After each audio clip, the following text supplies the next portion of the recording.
वाहिगुरू जी का खालसा वाहिगुरू जी की फतेह।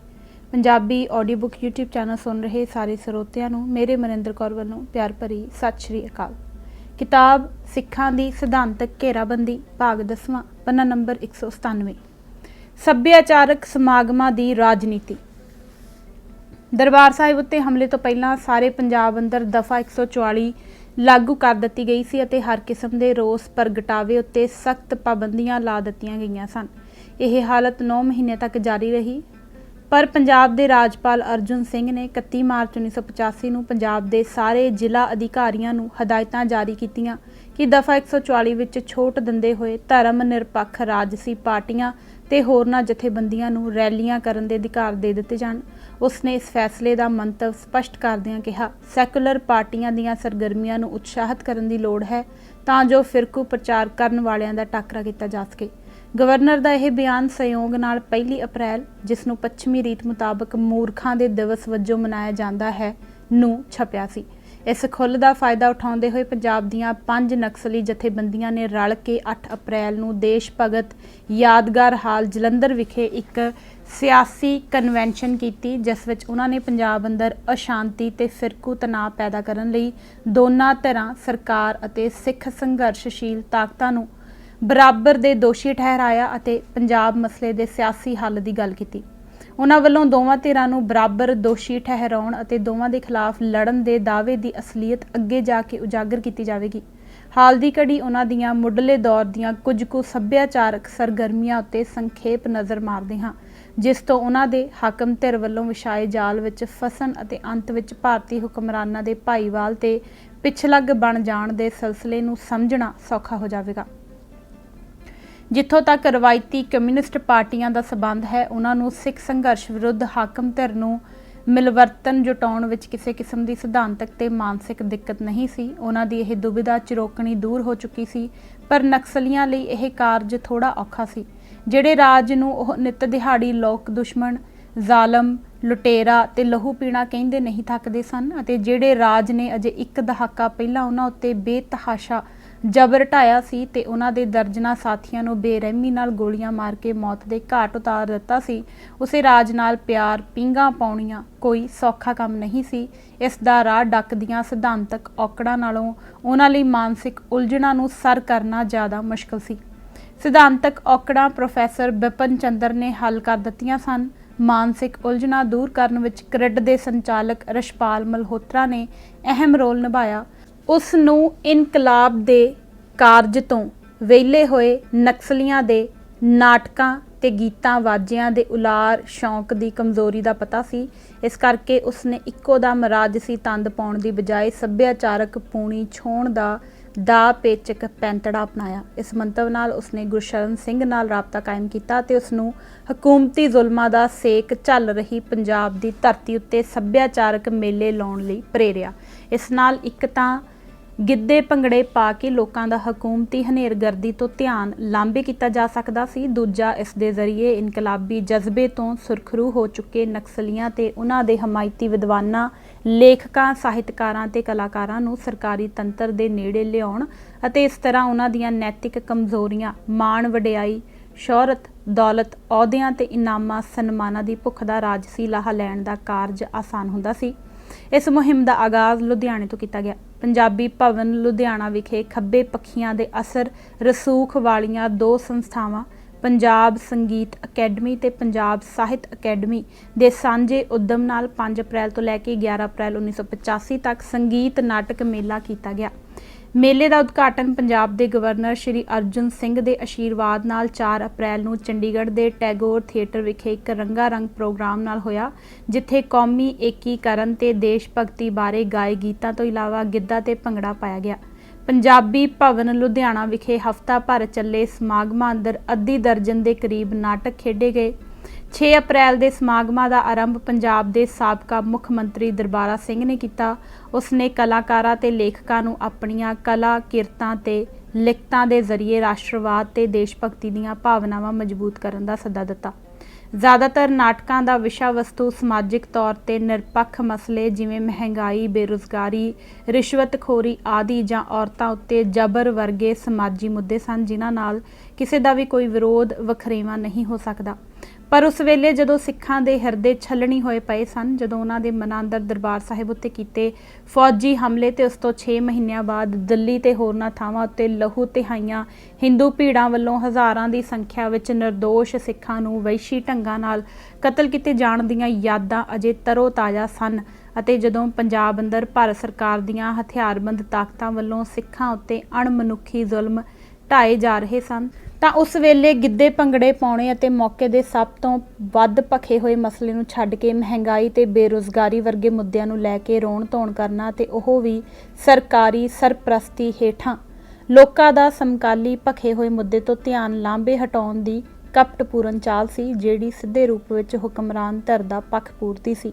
ਮੇਲੇ ਅੰਦਰ ਇੱਕ ਗੀਤ ਮਲੇਰੀਏ ਦੀ ਕਰੋਪੀ ਬਾਰੇ ਗਾਇਆ ਗਿਆ ਸੀ। ਕਰਿੱਡ ਚੰਡੀਗੜ੍ਹ ਵੱਲੋਂ ਪ੍ਰਸਿੱਧ ਲੋਕ ਨਾਟਕਕਾਰ ਗੁਰਸ਼ਰਨ ਸਿੰਘ ਦੀ ਅਗਵਾਈ ਹੇਠਲੇ ਅੰਮ੍ਰਿਤਸਰ ਨਾਟਕ ਕਲਾ ਕੇਂਦਰ ਦੇ ਸਹਿਯੋਗ ਨਾਲ 5 ਮਈ ਤੋਂ 11 ਮਈ 1985 ਤੱਕ ਕਰਿੱਡ ਦੇ ਵਿਹੜੇ ਵਿੱਚ ਪੰਜਾਬ ਸੱਭਿਆਚਾਰਕ ਮੇਲਾ ਰਚਾਇਆ ਗਿਆ। ਮੇਲੇ ਦੀ ਰੂਪਰੇਖਾ ਗੁਰਸ਼ਰਨ ਸਿੰਘ ਨੇ ਉਲੀਕੀ ਸੀ। ਵਿਸ਼ਿਆਂ ਦੀ ਚੋਣ ਸੋਚ ਵਿਚਾਰ ਕਰਕੇ ਕੀਤੀ ਗਈ ਸੀ। ਇਸ ਮੇਲੇ ਵਿੱਚ ਪੰਜਾਬ ਦੀ ਖੱਬੇ ਪੱਖੀ, ਖਾਸ ਕਰਕੇ ਨਕਸਲੀ ਲਹਿਰ ਨਾਲ ਜੁੜੇ ਲਗਭਗ ਸਾਰੇ ਸਾਹਿਤਕਾਰ ਤੇ ਕਲਾਕਾਰ ਸੰਤ ਰਾਮ ਉਦਾਸੀ, ਸੁਰਜੀਤ ਪਾਤਰ, ਹਰਭਜਨ ਹਲਵਾਰਵੀ, ਅਜਮੇਰ ਸਿੰਘ ਔਲਖ ਆਦਿ ਪੂਰੇ ਜੋਸ਼ੋ ਖਰੋਸ਼ ਨਾਲ ਸ਼ਾਮਲ ਹੋਏ। ਹਫ਼ਤਾ ਭਰ ਚੱਲੇ ਇਸ ਮੇਲੇ ਵਿੱਚ ਨਾਟਕ, ਕਵਿਸ਼ਰੀਆਂ, ਨਕਲਾਂ, ਲੋਕ ਗੀਤ ਤੇ ਕਵਿਤਾਵਾਂ ਪੇਸ਼ ਕੀਤੀਆਂ ਗਈਆਂ। ਗੁਰਸ਼ਰਨ ਸਿੰਘ ਦੇ ਨਿਰਦੇਸ਼ਨ ਹੇਠ ਅੰਮ੍ਰਿਤਸਰ ਨਾਟਕ ਕਲਾ ਕੇਂਦਰ ਨੇ ਦੁੱਲਾ ਭੱਟੀ ਦੀ ਲੋਕ ਗਾਥਾ ਤੇ ਆਧਾਰਿਤ ਨਾਟਕ ਧਮਕ ਨਗਾਰੇ ਦੀ ਖੇਡਿਆ। ਗੁਰਪਾਲ ਲਿੱਟ ਦੇ ਨਿਰਦੇਸ਼ਨ ਹੇਠ ਇਪਟਾ ਖੰਨਾ ਵੱਲੋਂ ਆਤਮਜੀਤ ਦਾ ਸਾਦਤ ਹਸਨ ਮੰਟੋ ਦੀ ਪ੍ਰਸਿੱਧ ਕਹਾਣੀ ਟੋਬਾ ਟੇਕ ਸਿੰਘ ਤੇ ਆਧਾਰਿਤ ਨਾਟਕ ਰਿਸ਼ਤਿਆਂ ਦਾ ਕੀ ਰੱਖੀਏ ਨਾਂ ਖੇਡਿਆ ਗਿਆ। ਲੋਕ ਨਾਟਕ ਕਲਾ ਕੇਂਦਰ ਜਲੰਧਰ ਵੱਲੋਂ ਪ੍ਰੋਫੈਸਰ ਅਜਮੇਰ ਸਿੰਘ ਔਲਖ ਦਾ ਲਿਖਿਆ ਹੋਇਆ ਨਾਟਕ ਅੰਨੇ ਨਿਸ਼ਾਨਚੀ ਖੇਡਿਆ ਗਿਆ। ਦੀ ਟ੍ਰਿਬਿਊਨ ਮੁਤਾਬਕ ਇਹਨਾਂ ਦੋਨੋਂ ਨਾਟਕਾਂ ਵਿੱਚ ਅਤੀਤ ਵਰਤਮਾਨ ਲਈ ਅਲੰਕਾਰ ਦਾ ਕੰਮ ਕਰਦਾ ਹੈ ਅਤੇ 1947 ਦੀਆਂ ਘਟਨਾਵਾਂ ਦੀ ਵਰਤੋਂ ਫਿਰਕਾ ਪ੍ਰਸਤੀ ਦੇ ਅਮਾਨਵੀਕਰਨ ਨੂੰ ਨੰਦਨ ਲਈ ਕੀਤੀ ਗਈ ਹੈ। ਅਜਮੇਰ ਸਿੰਘ ਔਲਖ ਦੇ ਸਵੈ ਕਥਨ ਅਨੁਸਾਰ ਨਾਟਕ ਅੰਨੇ ਨਿਸ਼ਾਨਚੀ ਉਸਨੇ 80ਵਿਆਂ ਦੇ ਸ਼ੁਰੂ ਵਿੱਚ ਉਸ ਵਕਤ ਲਿਖਿਆ ਸੀ ਜਦੋਂ ਪੰਜਾਬ ਵਿੱਚ ਖਾਲਿਸਤਾਨੀਆਂ ਦੀ ਚੜ੍ਹਤ ਕਾਰਨ ਫਿਰਕਾ ਪ੍ਰਸਤੀ ਦਾ ਮਾਹੌਲ ਬਣਿਆ ਹੋਇਆ ਸੀ ਤੇ ਪੰਜਾਬ ਵਿੱਚ ਚਾਰੇ ਪਾਸੇ ਸੰਤ ਜਰਨੈਲ ਸਿੰਘ ਭਿੰਡਰਾਂਵਾਲੇ ਦੀ ਤੂਤੀ ਬੋਲਦੀ ਸੀ। ਫਿਰਕਾ ਪ੍ਰਸਤੀ ਦੇ ਇਸ ਮਾਹੌਲ ਦੇ ਮੱਦੇਨਜ਼ਰ ਹੀ ਇਹਨਾਂ ਦਿਨਾਂ ਵਿੱਚ ਮੈਂ 1947 ਦੇ ਦੁਖਾਂਤ ਦੀਆਂ ਘਟਨਾਵਾਂ ਨੂੰ ਆਧਾਰ ਬਣਾ ਕੇ ਆਪਣਾ ਨਾਟਕ ਅੰਨੇ ਨਿਸ਼ਾਨਚੀ ਲਿਖਿਆ ਸੀ। ਆਪਣੇ ਇਸ ਨਾਟਕ ਵਿੱਚ ਉਸ ਦੁਖਾਂਤ ਦਾ ਚੇਤਾ ਕਰਵਾ ਕੇ ਮੈਂ ਇੱਕ ਤਰ੍ਹਾਂ ਨਾਲ ਪੰਜਾਬੀਆਂ ਨੂੰ ਮੁੜ 1947 ਵਾਲੀ ਗਲਤੀ ਨਾ ਦੁਹਰਾਉਣ ਲਈ ਸੁਚੇਤ ਕਰਨ ਦੀ ਹੀ ਕੋਸ਼ਿਸ਼ ਕਰ ਰਿਹਾ ਸੀ। ਮੇਰੇ ਇਸ ਨਾਟਕ ਵਿੱਚ ਅੰਨੀ ਫਿਰਕਾ ਪ੍ਰਸਤੀ ਵਿੱਚੋਂ ਪੈਦਾ ਹੋਈ ਦਰਿੰਦਗੀ ਦਾ ਚਿਹਰਾ ਨੰਗਾ ਕੀਤਾ ਗਿਆ ਹੈ। ਕੋਈ ਵੀ ਸੂਝਵਾਨ ਤੇ ਜ਼ਿੰਮੇਵਾਰ ਨਾਟਕਕਾਰ ਜਦੋਂ ਕਿਸੇ ਗੰਭੀਰ ਸਮਾਜੀ ਸਮੱਸਿਆ ਬਾਰੇ ਨਾਟਕ ਲਿਖਣ ਦਾ ਮਨ ਬਣਾਉਂਦਾ ਹੈ ਤਾਂ ਉਹ ਪਹਿਲਾਂ ਦਰਪੇਸ਼ ਮਸਲੇ ਨੂੰ ਧੁਰ ਡੂੰਘਾਈ ਵਿੱਚ ਜਾ ਕੇ ਸਮਝਣ ਦਾ ਯਤਨ ਕਰਦਾ ਹੈ। ਇਸ ਵਾਸਤੇ ਉਹ ਲੋੜੀਂਦਾ ਅਧਿਐਨ ਤੇ ਖੋਜ ਕਰਦਾ ਹੈ। ਪਰ ਅਜਮੇਰ ਸਿੰਘ ਔਲਖ ਦਾ ਇਹ ਨਾਟਕ ਪੜ੍ਹ ਕੇ ਸਾਫ਼ ਪਤਾ ਚੱਲ ਜਾਂਦਾ ਹੈ ਕਿ ਉਸਨੇ 1947 ਦੇ ਦੁਖਾਂਤ ਨੂੰ ਜਾਂ ਆਮ ਰੂਪ ਵਿੱਚ ਹੀ ਫਿਰਕਾ ਪ੍ਰਸਤੀ ਦੇ ਵਰਤਾਰੇ ਨੂੰ ਗਹਿਰਾਈ ਵਿੱਚ ਜਾ ਕੇ ਸਮਝਣ ਦਾ ਉੱਕਾ ਹੀ ਕੋਈ ਯਤਨ ਨਹੀਂ ਕੀਤਾ। ਜਿਵੇਂ ਕਿ ਉਸ ਦੇ ਸਵੈ ਕਥਨ ਤੋਂ ਸਪਸ਼ਟ ਹੋ ਜਾਂਦਾ ਹੈ, ਇਹ ਨਾਟਕ ਉਸਨੇ ਖਾੜਕੂ ਸਿੱਖ ਸੰਘਰਸ਼ ਦੇ ਵਿਰੁੱਧ ਨਿਰੋਲ ਸਿਆਸੀ ਪ੍ਰਾਪੇਗੰਡੇ ਦੀ ਲੋੜ ਨੂੰ ਮੁੱਖ ਰੱਖ ਕੇ ਲਿਖਿਆ ਸੀ। ਇਸ ਦੀ ਵਰਤੋਂ ਇਸ ਮਨੋਰਥ ਲਈ ਹੀ ਹੋਈ।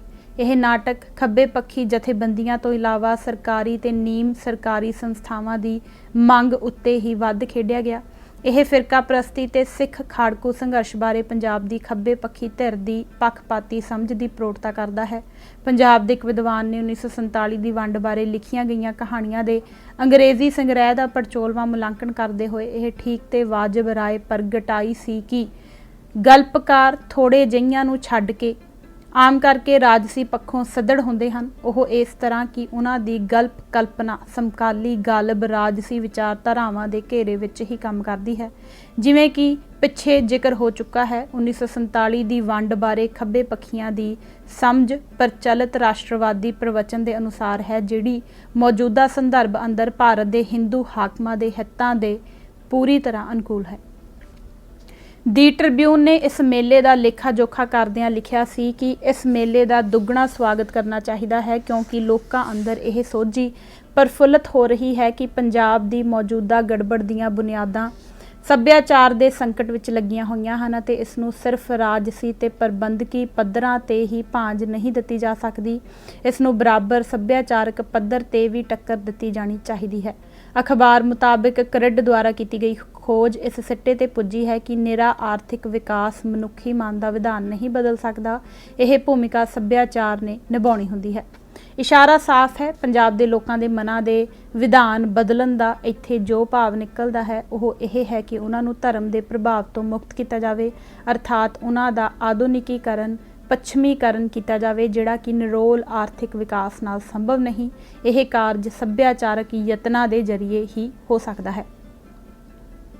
अखबार दी ट्रिब्यून ने इसे दृष्टि तो खब्बे पक्षियों के उपरोक्त सभ्याचारक यत्नां की वडियाई ते प्रौढ़ता की सी। रछपाल मल्होत्रा ने यह भाव होर स्पष्ट करदियां कहा सी कि पंजाब अंदर आर्थिक ते समाजी विकास के नालों नाल सभ्याचारक विकास नहीं हो सकिया, जिस नाल रवायती कदरां कीमतां अंदर विगाड़ आ गए हैं ते समाज अंदर गलत ते जाली वंडां पै गईयां हन। मेले का उद्देश्य इस रुझान नूं पुट्ठा गेड़ा देना है। अजिहे मेले पंजाब के होरनां छोटे शहरां ते कस्बियां विच भी करन दी योजना उलीकी गई है। इस सभ्याचारक मेले दे इंडियन एक्सप्रैस विच छपे रिव्यू विच यह तत्थ उचेचा नोट किया गया सी कि रिश्तियां दा की रखीए ना नाटक की तंद पंजाब के समकाली संकट नाल जोड़न लई इस दे मूल खरड़े विच काफ़ी सारियां तब्दीलियां कीतियां गईयां सन। नाटक विच यह दर्शाउण दा यतन किया गया सी कि धर्म के नां ते होण वाली सरगर्मी अपने मूल खासे पक्षों लोक विरोधी हो निबड़दी है। इस तो इलावा अमृतसर नाटक कला केंद्र वल्लों शहीद भगत सिंह दे लिखे लेख मैं नास्तिक क्यों हाँ ते आधारित गीत नाटक खेडिया गया, जिस विच शहीद भगत सिंह नूं धर्म के खिलाफ उच्ची सुर विच दलीलबाजी करदियां दर्शाया गया सी। अखबार ने इस गल ते तसल्ली ते खुशी प्रगटाई कि कुल मिला के नाटकां दी शाम दा आम माहौल धर्म के विरुद्ध सी। दोवां ही उपरोक्त अखबारां ने जिथे इन्हां नाटकां दी जय जयकार की, उत्थे नाल ही इन्हां नाटकां दे निर्देशकां उत्ते मुलायम जिहा शिकवा भी किया कि उन्हां ने सिख संघर्ष की खुल के निंदिया करन तो झिझक दिखाई सी। इस तो पता चलता है कि शुरू विच नक्सलियां ते उन्हां दे हमायती ਸਾਹਿਤਕਾਰਾਂ कलाकारां दा एक वर्ग सिख संघर्ष का सिद्धा ते नंगा चिट्टा विरोध करन तो थोड़ी झिझक मानदा सी अते हिंदू मीडिया उन्हां नूं यह कह रहा सी कि नच्चना ही है तां घुंड चक के नचो। कुछ देर तक इस बाहरमुखी दबाਅ ਅਤੇ नक्सलियां की अंतरमुखी दुविधा विचकार कशमकश चलती रही, पर हौली हौली उन्हां दे वड्डे वर्ग ने अपने सिद्धांतक कच्चपुणे ते नैतिक दुर्बलता कारण बाहरमुखी दबाਅ अगे हार मान लई। इस समय अप्रैल 1985 के आरंभ विच मुल्क राज आनंद उचेचा चंडीगढ़ पहुंचिया सी। ਉਹ ਉੱਥੇ 3 दिन ठहरिया ਤੇ 3 दिन पूरा सरगर्म रहा। ਉਹ बहुत सारे ਲੇਖਕਾਂ ਵਿਦਵਾਨਾਂ ਸਾਹਿਤਕਾਰਾਂ ਤੇ ਕਲਾਕਾਰਾਂ ਨੂੰ ਮਿਲਿਆ ਤੇ ਉਹਨਾਂ ਨੂੰ ਸਮਕਾਲੀ ਮਾਹੌਲ ਅੰਦਰ ਸਰਗਰਮ ਭੂਮਿਕਾ ਨਿਭਾਉਣ ਲਈ ਉਤਸ਼ਾਹਿਤ ਕੀਤਾ। उसने क्रिड विखे नेहरू मार्का सैकुलरिज्म बारे उचेचा भाषण दिता। उसने दस्सिया कि समकाली माहौल अंदर वो ज़्यादा ध्यान पंजाब के सभ्याचारक अमल नूं नवां रूप चाढ़न वाल देना चाहता सी। इस तो साफ उजागर हो जाता है कि प्रमुख नेहरू भगत विद्वानां बिपिन चंद्र तो लैके मुल्क राज आनंद तक ने पंजाब के खब्बे पक्षी कारकुनां लेखकां ਸਾਹਿਤਕਾਰਾਂ ते कलाकारां नूं सिख संघर्ष के विरुद्ध लामबंद होने लई प्रेरित करन वास्ते किन्ने सिर तोड़ यतन कीते सन। अमरजीत गरेवाल ने वक्ती सरकार विरोधी रौं विचों सरकारी स्टेजां तो नाटक खेडण की पड़चोल इन्हां शब्दां विच कीती सी। सरकारी पैसे की सहायता नाल चलण वाले थिएटर हमेशा सरकारी प्रचार ही करते हैं। यह थिएटर भावें लोक संपर्क विभाग के ड्रामा विभाग का होवे ते भावें आतमजीत ते अजमेर औलख वर्गे आज़ाद लेखक निर्देशकों का। यह ठीक है कि सरकारी सहायता नाल होने वाला आतमजीत अते अजमेर औलख का थिएटर सरकारी प्रचार नहीं करता, सरकार की आलोचना करता है। पर मज़े की गल तो यह है कि सरकारी सरप्रस्ती कारण सरकारी आलोचना भी सरकारी प्रचार विच तब्दील हो जाती है।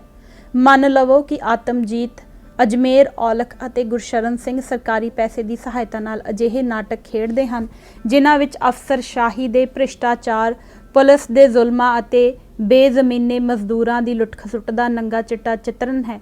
ਸਰਕਾਰੀ ਪੈਸੇ ਦੀ ਸਹਾਇਤਾ ਨਾਲ ਪਿੰਡ-ਪਿੰਡ ਜਾ ਕੇ ਕੀਤੇ ਜਾਣ ਵਾਲੇ ਇਹਨਾਂ ਨਾਟਕਾਂ ਦਾ ਲੋਕਾਂ ਉੱਪਰ ਇਹ ਪ੍ਰਭਾਵ ਪੈਂਦਾ ਹੈ ਕਿ ਸਰਕਾਰ ਵੀ ਆਪਣੀ ਅਫਸਰਸ਼ਾਹੀ ਅਤੇ ਪੁਲਿਸ ਤੋਂ ਤੰਗ ਹੈ। ਉਹ ਵੀ ਸੁਧਾਰ ਚਾਹੁੰਦੀ ਹੈ। ਇਸ ਤਰ੍ਹਾਂ ਇਹ ਸਰਕਾਰ ਵਿਰੋਧੀ ਨਾਟਕ ਵੀ ਸਰਕਾਰੀ ਪ੍ਰਚਾਰ ਹੀ ਹੋ ਨਿਬੜਦੇ ਹਨ। ਸੋ ਨਾਟਕ ਦੀ ਸਕ੍ਰਿਪਟ ਜਾਂ ਉਸ ਦੀ ਪੇਸ਼ਕਾਰੀ ਵਿੱਚ ਕੋਈ ਤਬਦੀਲੀ ਕਰੇ ਬਿਨਾਂ ਹੀ ਨਾਟ ਪੇਸ਼ਕਾਰੀ ਦਾ ਵਿਸ਼ਾ ਵਸਤੂ ਬਦਲ ਗਿਆ। ਕਹਿਣ ਤੋਂ ਭਾਵ ਹੈ ਕਿ ਇੱਕ ਆਜ਼ਾਦ ਅਤੇ ਸਵੈ ਨਿਰਭਰ ਨਾਟਕਕਾਰ ਨਿਰਦੇਸ਼ਕ ਜਦੋਂ ਆਪਣੇ ਬਲਬੂਤੇ ਉੱਪਰ ਨਾਟਕ ਖੇਡਦਾ ਹੈ ਤਾਂ ਉਸ ਦਾ ਸੁਨੇਹਾ, ਵਿਸ਼ਾ ਵਸਤੂ ਅਤੇ ਪ੍ਰਭਾਵ ਕੁਝ ਹੋਰ ਹੁੰਦਾ ਹੈ। ਪਰ ਜਦੋਂ ਉਸੇ ਪੇਸ਼ਕਾਰੀ ਨੂੰ ਸਰਕਾਰੀ ਸਰਪ੍ਰਸਤੀ ਥੱਲੇ ਖੇਡਦਾ ਹੈ ਤਾਂ ਉਸੇ ਪੇਸ਼ਕਾਰੀ ਦਾ ਸੁਨੇਹਾ, ਵਿਸ਼ਾ ਵਸਤੂ ਤੇ ਪ੍ਰਭਾਵ ਤਬਦੀਲ ਹੋ ਕੇ ਕੁਝ ਹੋਰ ਹੋ ਜਾਂਦਾ ਹੈ। ਇਸ ਲਈ ਗੁਰਸ਼ਰਨ ਸਿੰਘ, ਆਤਮਜੀਤ ਅਤੇ ਅਜਮੇਰ ਔਲਖ ਦੇ ਨਾਟਕਾਂ ਦੀਆਂ ਪੇਸ਼ਕਾਰੀਆਂ ਨੂੰ ਖਰੀਦ ਕੇ ਸਰਕਾਰ ਗੁਰਸ਼ਰਨ ਸਿੰਘ ਦਾ ਸਾਰਾ ਵਿਦਰੋਹ, ਆਤਮਜੀਤ ਦਾ ਸਾਰਾ ਆਦਰਸ਼ ਅਤੇ ਅਜਮੇਰ ਔਲਖ ਦਾ ਸਾਰਾ ਮੁਹਾਵਰਾ ਇਹਨਾਂ ਤਿੰਨਾਂ ਨਾਟਕਕਾਰ ਨਿਰਦੇਸ਼ਕਾਂ ਦੀ ਕਲਾ, ਇਮਾਨਦਾਰੀ, ਸੱਚਾਈ, ਭਰੋਸੇਯੋਗਤਾ, ਜ਼ਿੰਮੇਵਾਰੀ ਅਤੇ ਵਿਵਸਾਇਕ ਉਤਮਤਾ ਸਮੇਤ ਆਪਣੇ ਰਾਜਨੀਤਿਕ ਪ੍ਰਚਾਰ ਲਈ ਬੜੇ ਸਸਤੇ ਭਾਅ ਖਰੀਦ ਲੈਂਦੀ ਹੈ। ਦੋਵਾਂ ਧਿਰਾਂ ਵਿਰੁੱਧ ਲੜਨ ਦਾ ਦਾਅਵਾ ਤੇ ਹਕੀਕਤ। ਆਪਣੇ ਵੱਲੋਂ ਸੱਚੇ ਹੋਣ ਲਈ ਨਕਸਲੀ ਇਹ ਦਾਅਵਾ ਕਰਦੇ ਹਨ ਕਿ ਉਹਨਾਂ ਨੇ ਖਾਲਿਸਤਾਨੀਆਂ ਵਿਰੁੱਧ ਲੜਦੇ ਹੋਏ ਨਾਲੋਂ ਨਾਲ ਹਕੂਮਤੀ ਧਿਰ ਦਾ ਵੀ ਲਗਾਤਾਰ ਵਿਰੋਧ ਕੀਤਾ। ਉਹਨਾਂ ਦੇ ਇਸ ਦਾਅਵੇ ਨੂੰ ਦਲੀਲ ਤੇ ਅਮਲ ਦੀ ਕਸੌਟੀ ਤੇ ਪਰਖਣਾ ਜ਼ਰੂਰੀ ਹੈ। ਇਸ ਮਾਮਲੇ ਵਿੱਚ ਸਮਝਣ ਵਾਲੀ ਬੁਨਿਆਦੀ ਗੱਲ ਇਹ ਹੈ ਕਿ ਹਕੂਮਤੀ ਧਿਰ ਦਾ ਵਿਰੋਧ ਕਰਨਾ ਹੀ ਆਪਣੇ ਆਪ ਵਿੱਚ ਮਹੱਤਵਪੂਰਨ ਜਾਂ ਠੀਕ ਸਿੱਧ ਨਹੀਂ ਹੋ ਜਾਂਦਾ। ਹਕੂਮਤੀ ਧਿਰ ਦੀ ਵਿਰੋਧਤਾ ਕਿਹੜੇ ਸੰਕਲਪਾਤਮਿਕ ਔਜ਼ਾਰਾਂ ਤੇ ਰਾਜਸੀ ਅੰਤਰਦ੍ਰਿਸ਼ਟੀਆਂ ਨਾਲ ਕੀਤੀ ਜਾਂਦੀ ਹੈ। ਮਹੱਤਵਪੂਰਨ ਗੱਲ ਇਹ ਹੈ, ਭਾਰਤੀ ਸਟੇਟ ਦਾ ਬੁਨਿਆਦੀ ਏਜੰਡਾ ਭਾਰਤੀ ਕੌਮ ਤੇ ਨੇਸ਼ਨ ਸਟੇਟ ਦੀ ਸਿਰਜਣਾ ਕਰਨਾ ਤੇ ਇਸ ਨੂੰ ਲਗਾਤਾਰ ਮਜ਼ਬੂਤ ਕਰਨਾ ਹੈ। ਇਸ ਦੇ ਸਨਮੁਖ ਘੱਟ ਗਿਣਤੀ ਭਾਈਚਾਰਿਆਂ ਸਾਹਮਣੇ ਆਪਣੀ ਵਿਲੱਖਣ ਹੋਂਦ ਤੇ ਹਸਤੀ ਦੀ ਰੱਖਿਆ ਕਰਨ ਦਾ ਪ੍ਰਮੁੱਖ ਮਸਲਾ ਤੇ ਸਰੋਕਾਰ ਪੈਦਾ ਹੁੰਦਾ ਹੈ। ਸੋ ਮਸਲੇ ਦੀ ਜੜ ਭਾਰਤੀ ਸਟੇਟ ਦਾ ਉਪਰੋਕਤ ਏਜੰਡਾ ਹੈ। ਖੱਬੇ ਪੱਖੀਆਂ ਵੱਲੋਂ ਹਕੂਮਤੀ ਧਿਰ ਦਾ ਜੇ ਕੋਈ ਵਿਰੋਧ ਕੀਤਾ ਵੀ ਗਿਆ ਤਾਂ ਉਹ ਜ਼ਿਆਦਾਤਰ ਵਿਹਾਰਕ ਨੁਕਤਾ ਨਜ਼ਰ ਤੋਂ ਹੀ ਕੀਤਾ ਗਿਆ। ਉਹਨਾਂ ਨੇ ਇਸ ਦੇ ਮੂਲ ਏਜੰਡੇ ਦੀ ਪੜਚੋਲ ਤੇ ਵਿਰੋਧਤਾ ਕਦੇ ਭੁੱਲ ਭੁਲੇਖੇ ਵੀ ਨਹੀਂ ਕੀਤੀ। ਇਸ ਦੀ ਤੁਲਨਾ ਵਿੱਚ ਉਹਨਾਂ ਨੇ ਸਿੱਖ ਕੌਮ ਦੇ ਬੁਨਿਆਦੀ ਮਸਲੇ ਤੇ ਸਰੋਕਾਰਾਂ, ਆਪਣੀ ਨਿਵੇਕਲੀ ਸੱਭਿਆਚਾਰਕ ਪਛਾਣ ਦੀ ਰੱਖਿਆ ਕਰਨਾ ਦੀ ਉਜੜ ਪੂਰਨ ਢੰਗਾਂ ਨਾਲ ਵਿਰੋਧਤਾ ਤੇ ਬਦਖੋਈ ਕੀਤੀ। ਉਹਨਾਂ ਨੇ ਸਿੱਖਾਂ ਦੇ ਬੁਨਿਆਦੀ ਮਸਲਿਆਂ ਤੇ ਸਰੋਕਾਰਾਂ ਪ੍ਰਤੀ ਬੇਰੁਖੀ ਪ੍ਰਗਟਾਉਂਦਿਆਂ ਉਹਨਾਂ ਨੂੰ ਵੈਸ਼ੀ, ਹੱਤਿਆਰੇ, ਫਿਰਕੂ ਜਨੂਨੀ ਆਦਿ ਕਹਿ ਕੇ ਭੰਡਿਆ। ਉਹਨਾਂ ਦਾ ਰਾਖਸ਼ੀ ਚਿੱਤਰਨ ਕੀਤਾ, ਜਦਕਿ ਭਾਰਤੀ ਸਟੇਟ ਦੇ ਬੁਨਿਆਦੀ ਵਿਚਾਰਧਾਰਕ ਪੈਂਤੜੇ ਭਾਰਤੀ ਕੌਮ ਤੇ ਨੇਸ਼ਨ ਸਟੇਟ ਦੀ ਸਿਰਜਣਾ ਕਰਨ ਦੇ ਸੰਕਲਪਾਤਮਿਕ ਚੌਕਟੇ ਦੇ ਪਾਬੰਦ ਰਹਿੰਦਿਆਂ ਇਸ ਦੀਆਂ ਕੁਝ ਗੌਣ ਨੀਤੀਆਂ ਤੇ ਅਮਲਾਂ ਦੀ ਮੱਠੀ ਤੇ ਝੂਠੀ ਜਿਹੀ ਪੜਚੋਲ ਕੀਤੀ। ਜਦੋਂ ਸਟੇਟ ਨੂੰ ਨੈਸ਼ਨਲਿਜ਼ਮ ਨਾਲੋਂ ਵੱਖ ਕਰਕੇ ਵੇਖਿਆ ਜਾਂਦਾ ਹੈ, ਸਟੇਟ ਨੂੰ ਸਿਵਲ ਸੁਸਾਇਟੀ ਨਾਲੋਂ ਅਲੱਗ ਕਰਕੇ ਵੇਖਿਆ ਜਾਂਦਾ ਹੈ, ਤਾਂ ਇਸ ਵਿੱਚੋਂ ਜਿਹੜਾ ਸਟੇਟ ਵਿਰੋਧੀ ਚੌਕਟਾ ਬਣਾਇਆ ਜਾਂਦਾ ਹੈ ਉਹ ਅੰਤ ਵਿੱਚ ਜਾ ਕੇ ਪੀੜਤ ਧਿਰ ਦੇ ਖਿਲਾਫ ਭੁਗਤਦਾ ਹੈ। ਸਟੇਟ ਵਿਰੋਧੀ ਹੋਣ ਦਾ ਸਵੈ ਭਰਮ ਪਾਲਿਆ ਜਾਂਦਾ ਹੈ। ਅਸਲ ਵਿੱਚ ਖੱਬੇ ਪੱਖੀ ਆਪਣੇ ਦੋਸ਼ਪੂਰਨ ਸਿਧਾਂਤਕ ਨਜ਼ਰੀਏ ਕਾਰਨ ਇੰਦਰਾ ਗਾਂਧੀ ਦੀ ਰਣਨੀਤੀ ਨੂੰ ਸਮਝਣ ਦੇ ਸਮਰੱਥ ਨਾ ਹੋ ਸਕੇ। ਉਹਨਾਂ ਨੇ ਉਸ ਦਾ ਫਿਰਕੂ ਝੁਕਾਅ ਤਾਂ ਨੋਟ ਕੀਤਾ, ਪਰ ਇਸ ਨੂੰ ਚੋਣ ਰਣਨੀਤੀ ਦੇ ਸੰਦਰਭ ਵਿੱਚ ਹੀ ਵੇਖਿਆ ਗਿਆ। ਇਸ ਨੂੰ ਇੱਕ ਭਾਰਤੀ ਕੌਮ ਦੀ ਸਿਰਜਣਾ ਦੇ ਅਮਲ ਰਾਹੀਂ ਕੌਮੀਅਤਾਂ ਦੇ ਸਵਾਲ ਨੂੰ ਪੱਕੇ ਤੌਰ ਤੇ ਹੱਲ ਕਰਨ ਦੇ ਪ੍ਰੋਜੈਕਟ ਦੇ ਸੰਦਰਭ ਵਿੱਚ ਨਹੀਂ ਵੇਖਿਆ ਗਿਆ। ਇਸ ਕਰਕੇ ਉਹਨਾਂ ਦੀ ਹਕੂਮਤੀ ਫਿਰਕਾ ਪ੍ਰਸਤੀ ਵਿਰੁੱਧ ਲੜਾਈ ਬੇਮਤਲਬ ਤੇ ਤੰਤਹੀਣ ਹੋ ਕੇ ਰਹਿ ਗਈ। ਕੁਝ ਨਕਸਲੀ ਆਪਣੇ ਬਚਾਓ ਲਈ ਇਹ ਦਲੀਲ ਦਿੰਦੇ ਹਨ ਕਿ ਉਹਨਾਂ ਨੇ ਦੋਵਾਂ ਧਿਰਾਂ ਦੀ ਹਿੰਸਾ ਦਾ ਬਰਾਬਰ ਵਿਰੋਧ ਕੀਤਾ। ਇਹ ਦਲੀਲ ਗੁੰਮਰਾਹ ਕੁੰਨ ਤੇ ਭਰਮਪੂਰਨ ਹੈ, ਕਿਉਂਕਿ ਜੇਕਰ ਰਾਜਨੀਤੀ ਨੂੰ ਅੱਖੋਂ ਓਹਲੇ ਕਰਕੇ ਦੋਵਾਂ ਧਿਰਾਂ ਦੀ ਹਿੰਸਾ ਉੱਤੇ ਫੋਕਸ ਕੀਤਾ ਜਾਂਦਾ ਹੈ ਤਾਂ ਦੋਵਾਂ ਚੋਂ ਕਿਸੇ ਨੂੰ ਵੀ ਸਮਝ ਸਕਣਾ ਅਸੰਭਵ ਹੋ ਜਾਂਦਾ ਹੈ। ਭਾਰਤੀ ਸਟੇਟ ਦੀ ਹਿੰਸਾ ਦਾ ਉਦੇਸ਼ ਭਾਰਤੀ ਕੌਮ ਦੀ ਸਿਰਜਣਾ ਕਰਨਾ ਤੇ ਇਸ ਆਧਾਰ ਤੇ ਨੇਸ਼ਨ ਸਟੇਟ ਨੂੰ ਬਲਸ਼ਾਲੀ ਬਣਾਉਣਾ ਹੈ, ਜਦਕਿ ਸਿੱਖ ਜੁਝਾਰੂਆਂ ਦੀ ਹਿੰਸਾ ਆਪਣੀ ਵਿਲੱਖਣ ਪਛਾਣ ਦੀ ਰੱਖਿਆ ਕਰਨ ਦੇ ਨਿਆਈ ਸਰੋਕਾਰ ਵਿੱਚੋਂ ਪੈਦਾ ਹੋਈ ਸੀ। ਦੋਵਾਂ ਧਿਰਾਂ ਵਿਚਕਾਰ ਇਹ ਬੁਨਿਆਦੀ ਰਾਜਸੀ ਨਿਖੇੜਾ ਕੀਤੇ ਬਿਨਾਂ ਦੋਵਾਂ ਨੂੰ ਬਰਾਬਰ ਦੇ ਦੋਸ਼ੀ ਕਹਿਣਾ ਜ਼ਾਲਮ ਧਿਰ ਨਾਲ ਲਿਹਾਜ਼ ਤੇ ਮਜ਼ਲੂਮ ਧਿਰ ਨਾਲ ਬੇਇਨਸਾਫੀ ਕਰਨਾ ਹੈ। ਖੱਬੇ ਪੱਖ ਦੇ ਹੀ 3 ਵਿਦਵਾਨਾਂ ਨੇ ਅੰਮ੍ਰਿਤਸਰ ਦੇ ਖੇਤਰ ਬਾਰੇ ਕੀਤੇ ਗਏ ਇੱਕ ਸਰਵੇਖਣ ਅੰਦਰ ਨਕਸਲੀਆਂ ਦੇ ਇਸ ਦਾਅਵੇ ਦੀ ਫੂਕ ਕੱਢ ਦਿੱਤੀ ਕਿ ਉਹ ਦੋਵਾਂ ਧਿਰਾਂ ਦਾ ਬਰਾਬਰ ਵਿਰੋਧ ਕਰਦੇ ਹਨ। ਉਹਨਾਂ ਨੇ ਆਪਣੇ ਸਰਵੇਖਣ ਵਿੱਚੋਂ ਇਹ ਨਿਰਣਾ ਕੱਢਿਆ ਸੀ ਕਿ ਸਿੱਖ ਖਾੜਕੂਆਂ ਨਾਲ ਹਥਿਆਰਬੰਦ ਟੱਕਰ ਲੈਣ ਵਾਲੇ ਹਰਸਾ ਛੀਨਾ ਪਿੰਡ ਦੇ ਨਕਸਲੀਆਂ ਨੂੰ ਜ਼ਿਲ੍ਹਾ ਪ੍ਰਸ਼ਾਸਨ ਵੱਲੋਂ ਹਥਿਆਰ ਤੇ ਸਿੱਕਾ ਬਾਰੂਦ ਮੁਹੱਈਆ ਕੀਤਾ ਗਿਆ ਸੀ। ਬਾਅਦ ਵਿੱਚ ਜਾ ਕੇ ਇਹ ਆਮ ਹੀ ਸਮਝਿਆ ਜਾਣ ਲੱਗ ਪਿਆ ਸੀ ਕਿ ਇਲਾਕੇ ਅੰਦਰ ਉਹਨਾਂ ਕਾਮਰੇਡਾਂ ਦੀ ਹਕੂਮਤੀ ਜ਼ਬਰ ਵਿਰੁੱਧ ਲੜਾਈ ਖਾਲਿਸਤਾਨ ਤੇ ਦਹਿਸ਼ਤਗਰਦਾਂ ਦੀ ਵਿਚਾਰਧਾਰਾ ਦੇ ਵਿਰੁੱਧ ਲੜਾਈ ਦੀ ਤੁਲਨਾ ਵਿੱਚ ਘੱਟ ਅਹਿਮ ਬਣ ਗਈ ਸੀ। ਨਕਸਲੀਆਂ ਦੇ ਕਿਸੇ ਸ਼ੁਭ ਚਿੰਤਕ ਨੇ ਗੁਰਸ਼ਰਨ ਸਿੰਘ ਨੂੰ ਲਿਖੀ ਇੱਕ ਚਿੱਠੀ ਰਾਹੀਂ ਖੱਬੇ ਪੱਖੀਆਂ ਦੀ ਉਪਰੋਕਤ ਸਿਧਾਂਤਕ ਪਹੁੰਚ ਤੇ ਸੇਧ ਨਾਲ ਅਸਹਿਮਤੀ ਜ਼ਾਹਰ ਕਰਦਿਆਂ ਉਹਨਾਂ ਨੂੰ ਇਹ ਮਸ਼ਵਰਾ ਦਿੱਤਾ ਸੀ ਕਿ ਸਾਨੂੰ ਚੋਰ ਨੂੰ ਮਾਰਨ ਤੋਂ ਪਹਿਲਾਂ ਚੋਰ ਦੀ ਮਾਂ ਨੂੰ ਮਾਰਨਾ ਚਾਹੀਦਾ ਹੈ ਤੇ ਉਹ ਚੋਰ ਦੀ ਮਾਂ ਹੈ ਭਾਰਤ ਸਰਕਾਰ। ਗੁਰਸ਼ਰਨ ਸਿੰਘ ਨੇ ਇਸ ਦਾ ਜੋ ਜਵਾਬ ਦਿੱਤਾ ਸੀ ਉਸ ਤੋਂ ਉਸ ਦੀ ਸਿਧਾਂਤਕ ਸੂਝ-ਬੂਝ ਤੇ ਬੌਧਿਕ ਪੱਧਰ ਦਾ ਬਹੁਤ ਹੀ ਹਲਕਾ ਨਕਸ਼ਾ ਉੱਭਰਦਾ ਹੈ। ਉਸ ਦਾ ਜਵਾਬ ਸੀ, ਚੋਰ ਦੀ ਮਾਂ ਭਾਰਤੀ ਸਟੇਟ ਨੂੰ ਮਾਰਨਾ ਜ਼ਰੂਰੀ ਹੈ, ਪਰ ਚੋਰ ਜੋ ਖੋਰੂ ਪਾ ਰਹੇ ਹਨ ਉਹਨਾਂ ਨੂੰ ਠੱਪਣਾ ਵੀ ਸਾਡਾ ਫਰਜ਼ ਹੈ। ਜੇਕਰ ਅਸੀਂ ਠੱਪ ਨਹੀਂ ਸਕਦੇ ਤਾਂ ਘੱਟੋ ਘੱਟ ਸਾਡਾ ਇਹ ਫਰਜ਼ ਜ਼ਰੂਰ ਬਣਦਾ ਹੈ ਕਿ ਉਹਨਾਂ ਦੇ ਕਾਰਿਆਂ ਨੂੰ ਕਿਸੇ ਸਿਧਾਂਤ ਦਾ ਨਾਂ ਦੇ ਕੇ ਸਹੀ ਨਾ ਠਹਿਰਾ ਦਈਏ। ਭਾਰਤੀ ਸਟੇਟ ਵੀ ਜ਼ੁਲਮ ਕਰ ਰਹੀ ਹੈ ਤੇ ਅੱਤਵਾਦੀ ਗਰੋਹ ਵੀ ਜ਼ੁਲਮ ਕਰ ਰਹੇ ਹਨ, ਸੋ ਇਹਨਾਂ ਦੋਨਾਂ ਦੇ ਵਿਰੁੱਧ ਸਾਨੂੰ ਸਟੈਂਡ ਲੈਣਾ ਪਏਗਾ। ਇਹ ਦੋਨੋਂ ਤਾਕਤਾਂ ਇਨਸਾਨ ਦੁਸ਼ਮਣ ਸਾਬਤ ਹੋ ਰਹੀਆਂ ਹਨ। ਕੋਈ ਵੀ ਗੰਭੀਰ ਮਾਰਕਸਵਾਦੀ ਅਜਿਹੀ ਸਿਧਾਂਤਕਾਰੀ ਉੱਤੇ ਸ਼ਰਮਿੰਦਾ ਹੋਣੋਂ ਨਹੀਂ ਰਹਿ ਸਕਦਾ। ਰਾਜਸੀ ਸੰਦਰਭ ਸਮਝੇ ਬਿਨਾਂ ਜਦੋਂ ਹਰ ਕਿਸਮ ਦੇ ਜ਼ੁਲਮ ਵਿਰੁੱਧ ਲੜਨ ਦੀ ਗੱਲ ਕੀਤੀ ਜਾਂਦੀ ਹੈ ਤਾਂ ਅਮਲੀ ਨਤੀਜਾ ਅਜਿਹੀ ਸਿਧਾਂਤਹੀਣਤਾ ਵਿੱਚ ਹੀ ਨਿਕਲਦਾ ਹੈ। ਇਸ ਦੀ ਇੱਕ ਹੋਰ ਉਦਾਹਰਣ ਇਸ ਪ੍ਰਕਾਰ ਹੈ। ਪੰਜਾਬ ਦੇ ਇੱਕ ਨਕਸਲੀ ਗੁੱਟ ਜਿਸ ਦੇ ਆਗੂਆਂ ਨੂੰ ਖੱਬੇ ਪੱਖੀ ਹਲਕਿਆਂ ਅੰਦਰ ਅਵਲ ਦਰਜੇ ਦੇ ਬੁੱਧੀਮਾਨ ਸਮਝਿਆ ਜਾਂਦਾ ਸੀ ਨੇ 1978 ਵਿੱਚ ਨਿਰੰਕਾਰੀ ਸਿੱਖ ਟਕਰਾਅ ਬਾਰੇ ਆਪਣਾ ਇਹ ਨਿਰਣਾ ਪੇਸ਼ ਕੀਤਾ ਸੀ। ਭਾਵੇਂ ਲੋਕਾਂ ਦੇ ਜਜ਼ਬਾਤ ਨਾਲ ਖੇਡਣ, ਭੋਲੇ ਭਾਲੇ ਮਨਾਂ ਨੂੰ ਫਿਰਕੂ ਪੁੱਠ ਚਾੜਨ ਤੇ ਫਿਰਕੂ ਤਣਾਅ ਨੂੰ ਅੰਮ੍ਰਿਤਸਰ ਦੀ ਖੂਨੀ ਝੜਪ ਤੱਕ ਪਹੁੰਚਾਉਣ ਦੇ ਮਾਮਲੇ 'ਚ ਅਕਾਲੀ ਤੇ ਨਿਰੰਕਾਰੀ ਜਨੂਨੀਆਂ 'ਚੋਂ ਕਿਸੇ ਦੀ ਘੱਟ ਜ਼ਿੰਮੇਵਾਰੀ ਨਹੀਂ ਬਣਦੀ, ਪਰ ਅੰਮ੍ਰਿਤਸਰ ਦੀ ਘਟਨਾ ਤੋਂ ਲੈ ਕੇ ਹੁਣ ਤੱਕ ਜੋ ਵਾਪਰਿਆ ਹੈ ਇਸ ਵਿੱਚ ਅਕਾਲੀ ਜਨੂਨੀ ਬਿਨਾਂ ਸ਼ੱਕ ਵਾਧੇ ਤੇ ਹਨ। ਪੰਜਾਬ ਅੰਦਰ ਇਹ ਤਕੜੇ ਹਨ ਤੇ ਸਰਕਾਰ 'ਚ ਇਹਨਾਂ ਦਾ ਜ਼ੋਰ ਹੈ। ਇਸ ਗੱਲ ਦਾ ਅਕਾਲੀ ਜਨੂਨੀਆਂ ਨੇ ਪੂਰਾ ਫਾਇਦਾ ਉਠਾਇਆ ਹੈ ਤੇ ਆਪਣੇ ਵਿਰੋਧੀਆਂ ਦਾ ਬੀਨਾਸ਼ ਕਰਨ ਖਾਤਰ ਹਰ ਕਿਸਮ ਦੀ ਧੌਂਸ ਤੇ ਧੱਕੇ ਤੋਂ ਕੰਮ ਲਿਆ ਹੈ। ਉਹਨਾਂ ਵੱਲੋਂ ਹੁਕਮਨਾਮੇ ਦੇ ਜਾਰੀ ਕੀਤੇ ਜਾਣ, ਨਿਰੰਕਾਰੀ ਕਿਤਾਬਾਂ ਤੇ ਉਹਨਾਂ ਦੀ ਜਥੇਬੰਦੀ ਉੱਤੇ ਉਹਨਾਂ ਦੇ ਮੁਖੀ ਦੇ ਪੰਜਾਬ ਅੰਦਰ ਦਾਖਲੇ ਤੇ ਪਾਬੰਦੀ ਲਾਉਣ ਦੀਆਂ ਫਾਸ਼ੀ ਮੰਗਾਂ ਉਭਾਰਨਾ, ਅੱਤ ਦਰਜੇ ਦੀਆਂ ਭੜਕਾਊ ਤਕਰੀਰਾਂ ਕਰਕੇ, ਹਥਿਆਰਬੰਦ ਮੁਜ਼ਾਹਰੇ ਕਰਕੇ ਤੇ ਹੋਰ ਹਰ ਤਰ੍ਹਾਂ ਨਾਲ ਹਿੱਕ ਦਾ ਧੱਕਾ ਵਰਤ ਕੇ ਨਿਰੰਕਾਰੀਆਂ ਨੂੰ ਹਫ਼ਤਾਵਾਰ ਸਤਸੰਗ ਕਰਨ ਤੋਂ ਰੋਕਣਾ ਤੇ ਅੰਤ ਕਾਨਪੁਰ ਵਿਖੇ ਨਿਰੰਕਾਰੀ ਸੰਮੇਲਨ ਤੇ ਕਾਤਲਾਨਾ ਹਮਲਾ ਕਰਨਾ ਉਹਨਾਂ ਦੇ ਇਸ ਧਰਮ ਧੱਕੜ ਰਵੱਈਏ ਦੇ ਹੀ ਉੱਭਰਵੇਂ ਇਜ਼ਹਾਰ ਹਨ। ਇਸ ਧੌਂਸ ਤੇ ਧੱਕੇ ਨੂੰ ਵਾਜਿਬ ਠਹਿਰਾਉਣ ਲਈ ਉਹ ਨਿਰੰਕਾਰੀਆਂ ਦੇ ਗੁਰੂ ਨਿੰਦਕ ਹੋਣ ਤੇ ਧਰਮ ਨਿੰਦਕ ਹੋਣ ਦੀ ਦਲੀਲ ਦਿੰਦੇ ਹਨ। ਉਹਨਾਂ ਦੀ ਇਹ ਦਲੀਲ ਬਿਲਕੁਲ ਥੋਥੀ ਹੈ, ਕਿਉਂਕਿ ਜਦੋਂ ਵੀ ਕੋਈ ਨਵਾਂ ਧਰਮ ਹੋਂਦ 'ਚ ਆਉਂਦਾ ਹੈ ਤਾਂ ਉਹ ਲਾਜ਼ਮੀ ਹੀ ਸਥਾਪਿਤ ਧਰਮ ਨਾਲੋਂ ਵੱਖਰੇ ਵਿਚਾਰ ਲੈ ਕੇ ਆਉਂਦਾ ਹੈ ਤੇ ਸਥਾਪਿਤ ਧਰਮ ਅੰਦਰ ਸਮੇਂ ਨਾਲ ਪੈਦਾ ਹੋਈਆਂ ਕੁਰੀਤੀਆਂ ਦੇ ਖਿਲਾਫ ਵੀ ਬੋਲਦਾ ਹੈ। ਦੇਸ਼ ਦੇ ਸੰਵਿਧਾਨ ਮੁਤਾਬਕ ਸਾਡੀ ਸਰਕਾਰ ਜਮਹੂਰੀਅਤ ਤੇ ਧਰਮ ਨਿਰਪੱਖਤਾ ਵਿੱਚ ਵਿਸ਼ਵਾਸ ਰੱਖਦੀ ਹੈ, ਪਰ ਪੰਜਾਬ ਦੀ ਅਕਾਲੀ ਸਰਕਾਰ ਦਾ ਜਮਹੂਰੀਅਤ ਤੇ ਧਰਮ ਨਿਰਪੱਖਤਾ ਵਿੱਚ ਵਿਸ਼ਵਾਸ ਨਿਰਾ ਪਖੰਡ ਹੈ ਤੇ ਉਹ ਸ਼ਰੇਆਮ ਜਨੂਨੀਆਂ ਦੀ ਇੱਕ ਧਿਰ ਦਾ ਪੱਖ ਪੂਰਦੀ ਤੇ ਪੰਜਾਬ ਦੀ ਭਾਈਚਾਰਕ ਏਕਤਾ 'ਚ ਜ਼ਹਿਰ ਘੋਲਣ ਦੀਆਂ ਉਹਨਾਂ ਦੀਆਂ ਕੋਸ਼ਿਸ਼ਾਂ 'ਚ ਭਾਈਵਾਲ ਬਣ ਰਹੀ ਹੈ।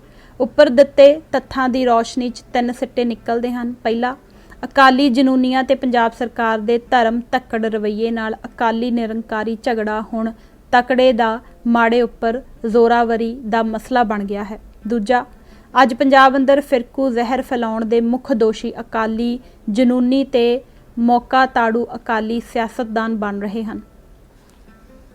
ਤੀਜਾ, ਪੰਜਾਬ ਸਰਕਾਰ ਮਿਹਨਤਕਸ਼ ਲੋਕਾਂ ਦੀ ਏਕਤਾ ਤੇ ਹੱਕੀ ਘੋਲਾਂ ਨੂੰ ਪਾੜਨ ਖਿੰਡਾਉਣ ਖਾਤਰ ਪੰਜਾਬ ਦੀ ਭਾਈਚਾਰਕ ਏਕਤਾ ਤਬਾਹ ਕਰਨ ਦੀਆਂ ਇਹਨਾਂ ਕੋਸ਼ਿਸ਼ਾਂ ਨੂੰ ਥਾਪੀ ਦੇ ਰਹੀ ਹੈ।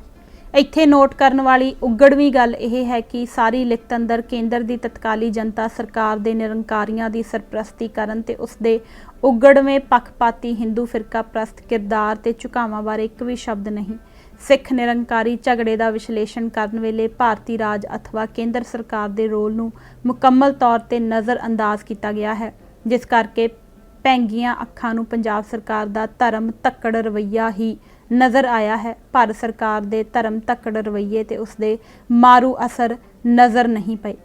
ਸਤੰਬਰ 1981 ਵਿੱਚ ਇਸੇ ਹੀ ਗੁੱਟ ਨੇ ਲਾਲਾ ਜਗਤ ਨਾਰਾਇਣ ਦੇ ਕਤਲ ਉੱਤੇ ਤਿੱਖੀ ਔਖ ਜ਼ਾਹਰ ਕਰਦਿਆਂ ਲਿਖਿਆ ਸੀ, ਸਤੰਬਰ ਮਹੀਨੇ ਦੇ ਪਹਿਲੇ ਪੱਖ ਵਿੱਚ ਬਜ਼ੁਰਗ ਪੱਤਰਕਾਰ ਲਾਲਾ ਜਗਤ ਨਾਰਾਇਣ ਦੇ ਵਹਿਸ਼ੀਆਣਾ ਕਤਲ ਨਾਲ ਪੰਜਾਬ ਅੰਦਰ ਫਿਰਕੂ ਤਵੱਸਬ ਤੇ ਜਨੂਨੀ ਝੱਲ ਦੀ ਜਿਹੜੀ ਕੁਲਹਿਣੀ ਵਾਹ ਵਗੀ ਹੈ, ਉਸਨੇ ਪੰਜਾਬ ਅੰਦਰ ਹਿੰਦੂ ਸਿੱਖ ਸਦਭਾਵਨਾ ਤੇ ਭਾਈਚਾਰਕ ਰਸਨਾ ਦੇ ਸੁਖਾਵੇਂ ਮਾਹੌਲ ਨੂੰ ਪਲੀਤ ਕਰਕੇ ਪੰਜਾਬੀਆਂ ਨੂੰ ਅਣਆਈ ਮੌਤ ਦੇ ਮੂੰਹ ਧੱਕ ਦਿੱਤਾ ਹੈ।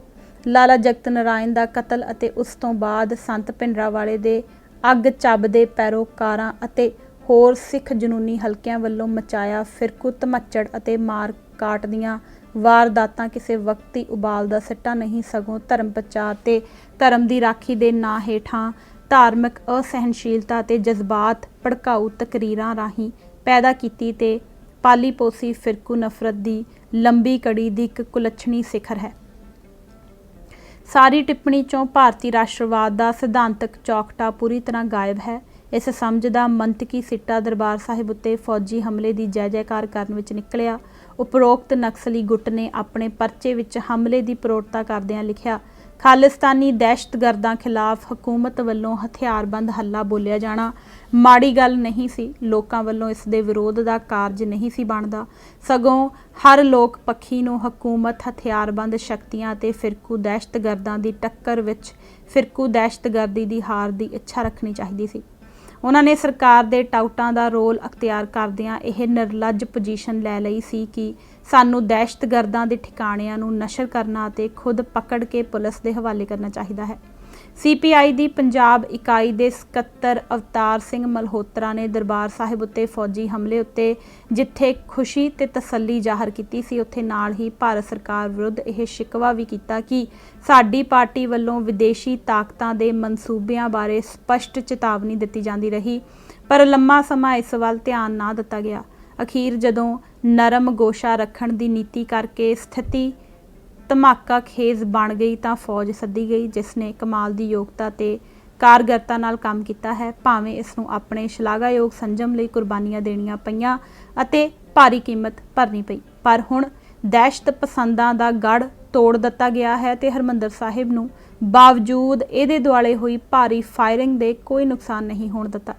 ਇਹ ਸਿੱਖਾਂ ਲਈ ਬੇਹੱਦ ਧਰਵਾਸ ਵਾਲੀ ਗੱਲ ਹੈ। ਇਸ ਤੋਂ ਖੱਬੇ ਪੱਖੀਆਂ ਦੇ ਦੋਵਾਂ ਦੋਸ਼ੀ ਧਿਰਾਂ ਵਿਰੁੱਧ ਲੜਨ ਦੇ ਦਾਅਵੇ ਦੀ ਅਸਲੀਅਤ ਸਾਫ਼ ਉਘੜ ਆਉਂਦੀ ਹੈ।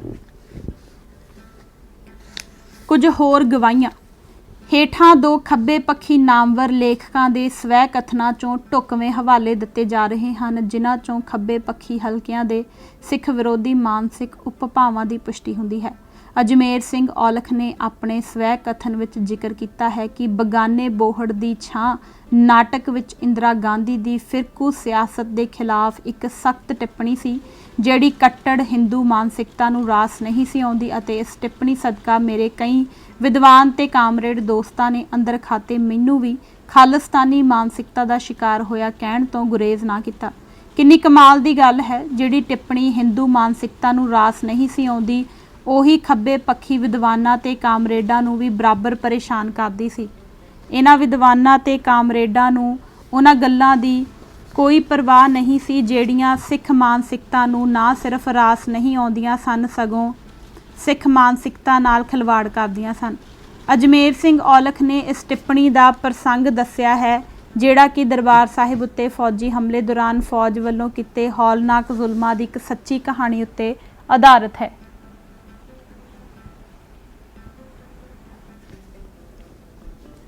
ਕਹਾਣੀ ਇਹ ਹੈ ਕਿ ਇੱਕ ਗੁਰਸਿੱਖ ਨੇ ਘਰ ਦੀ ਜ਼ਮੀਨ ਗਹਿਣੇ ਰੱਖ ਕੇ ਕਿਸ਼ਤਾਂ ਉੱਤੇ ਨਵਾਂ ਟਰੱਕ ਖਰੀਦ ਲਿਆ ਸੀ ਅਤੇ ਪ੍ਰਚਲਿਤ ਰੀਤ ਮੁਤਾਬਕ ਟਰੱਕ ਨੂੰ ਯੂਨੀਅਨ ਵਿੱਚ ਪਾਉਣ ਤੋਂ ਪਹਿਲਾਂ ਉਸ ਗੁਰਸਿੱਖ ਦਾ ਇਕਲੌਤਾ ਪੁੱਤਰ ਸ਼ਰਧਾ ਵਿੱਚੋਂ ਆਪਣੀ ਪਤਨੀ ਤੇ ਬੱਚਿਆਂ ਨੂੰ ਨਾਲ ਲੈ ਕੇ ਅੰਮ੍ਰਿਤਸਰ ਸ੍ਰੀ ਹਰਿਮੰਦਰ ਸਾਹਿਬ ਵਿਖੇ ਮੱਥਾ ਟੇਕਣ ਚਲਾ ਗਿਆ ਸੀ।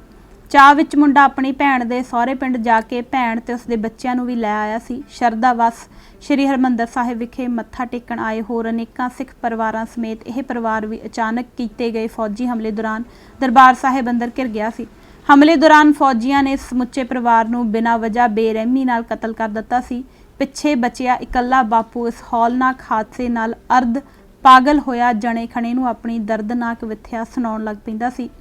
ਅਜਮੇਰ ਸਿੰਘ ਔਲਖ ਦਾ ਕਹਿਣਾ ਹੈ ਕਿ ਜਦੋਂ मैं ਇਹ ਸਾਰੀ ਕਹਾਣੀ ਸੁਣੀ ਤਾਂ ਇੱਕ ਵਾਰ ਤਾਂ ਮੇਰਾ ਵੀ ਸਮੁੱਚਾ ਵਜੂਦ ਹਿੱਲ ਗਿਆ। ਕੁਝ ਵੀ ਸਮਝ ਲਵੋ, ਪਰ ਇਹ ਸੱਚ ਹੈ ਕਿ ਇਹ ਕਹਾਣੀ ਕਾफ़ी ਸਮੇਂ ਤੱਕ ਮੈਨੂੰ ਡਿਸਟਰਬ ਕਰਦੀ ਰਹੀ ਤੇ ਇਸ ਘਟਨਾ ਨੂੰ ਆਧਾਰ ਬਣਾ ਕੇ ਮੈਂ ਕੋਈ ਨਾਟਕ ਲਿਖਣ ਦੀਆਂ ਵਿਉਂਤਾਂ ਬਣਾਉਂਦਾ ਰਿਹਾ। ਨਾਟਕ ਤਾਂ ਮੈਂ ਲਿਖ ਨਾ ਸਕਿਆ, ਪਰ ਇਸ ਘਟਨਾ ਵਿੱਚ ਮਾਮੂਲੀ ਅਦਲਾ ਬਦਲੀ ਕਰਕੇ ਇਹ ਮੈਂ ਆਪਣੇ ਨਾਟਕ ਬਗਾਨੇ ਬੋਹੜ ਦੀ ਛਾਂ ਵਿੱਚ ਹੀ ਇੱਕ ਥਾਂ ਜ਼ਰੂਰ ਐਡਜਸਟ ਕਰ ਦਿੱਤੀ। ਖਾਲਿਸਤਾਨੀ ਗਰਦਾਨੇ ਜਾਣ ਦੇ ਡਰੋਂ ਇਸ ਨਾਟਕ ਤੇ ਇਸ ਤੋਂ ਪਿੱਛੋਂ ਛਪੇ ਐਡੀਸ਼ਨਾਂ ਵਿੱਚ ਛਪਵਾਉਣ ਦਾ ਤਾਂ ਹਿਆ ਨਾ ਕਰ ਸਕਿਆ, ਪਰ ਪੰਜਾਬ ਵਿੱਚ ਇਸ ਨੂੰ ਮੰਚ ਉੱਤੇ ਅਨੇਕਾਂ ਵਾਰੀ ਜ਼ਰੂਰ ਪੇਸ਼ ਕੀਤਾ। ਆਪਣੀ ਇਸ ਕਮਜ਼ੋਰੀ ਸਦਕਾ ਮੈਂ ਆਪਣਾ ਇੱਕ ਇਕਾਂਗੀ ਹਰਿਆ ਬੂਟ ਵੀ ਕੋਈ 12-13 ਸਾਲ ਤੱਕ ਛਪਵਾਉਣ ਦੀ ਜੁਰਤ ਨਹੀਂ ਸੀ ਕਰ ਪਾਇਆ। ਇਸ ਨਾਟਕ ਵਿੱਚ ਵੀ ਮੈਂ ਖਾਲਿਸਤਾਨੀ ਲਹਿਰ ਦੌਰਾਨ ਸਟੇਟ ਟੈਰਰਿਜ਼ਮ ਵਿਸ਼ਾ ਬਣਾਇਆ ਸੀ ਤੇ ਇਸ ਵਿੱਚ ਵੀ ਮੇਰੇ ਕਈ ਮਿੱਤਰਾਂ ਨੂੰ ਅੱਤਵਾਦ ਦੀ ਬੋ ਆਉਂਦੀ ਸੀ। 1990 ਵਿੱਚ ਲਿਖੇ ਆਪਣੇ ਇਸ ਨਾਟਕ ਨੂੰ ਮੈਂ ਸਾਲ 2003 ਵਿੱਚ ਹੀ ਇਸ਼ਕ ਬਾਜ਼ ਨਮਾਜ਼ ਦਾ ਹੱਜ ਨਹੀਂ ਕਿਤਾਬ ਵਿੱਚ ਸ਼ਾਮਲ ਕਰ ਸਕਿਆ, ਉਹ ਵੀ ਡਰਦੇ। ਇਸੇ ਤਰ੍ਹਾਂ ਪ੍ਰਸਿੱਧ ਕਹਾਣੀਕਾਰ ਵਰਿਆਮ ਸਿੰਘ ਸੰਧੂ ਨੇ ਵੀ ਇੱਕ ਸਾਹਿਤਕ ਪਰਚੇ ਨਾਲ ਆਪਣੀ ਲੰਮੀ ਗੱਲਬਾਤ ਦੌਰਾਨ ਇਸੇ ਨਾਲ ਮਿਲਦੀ ਜੁਲਦੀ ਗਾਥਾ ਬਿਆਨ ਕੀਤੀ ਹੈ। ਲੇਖਕ ਅਨੁਸਾਰ 6 ਅਕਤੂਬਰ 1984 ਦੇ ਦਿਨ ਉਸ ਦੇ ਘਰ ਦੇ ਗੁਆਂਢ ਵਿੱਚ ਪਿੰਡ ਸੁਰਸਿੰਘ ਦੇ ਬਾਜ਼ਾਰ ਵਿੱਚ ਸਿੱਖ ਸਰੂਪ ਵਾਲੇ ਕੁਝ ਬੰਦੂਕਧਾਰੀਆਂ ਨੇ ਅੰਨ੍ਹੇਵਾਹ ਗੋਲੀਆਂ ਚਲਾ ਕੇ ਦਰਜਨ ਤੋਂ ਵੱਧ ਹਿੰਦੂ ਦੁਕਾਨਦਾਰਾਂ ਨੂੰ ਜ਼ਖਮੀ ਕਰ ਦਿੱਤਾ ਸੀ, ਜਿਨ੍ਹਾਂ ਚੋਂ ਇੱਕ ਗੁਆਂਢੀ ਹਿੰਦੂ ਨੌਜਵਾਨ ਦੀ ਮੌਤ ਹੋ ਗਈ ਸੀ।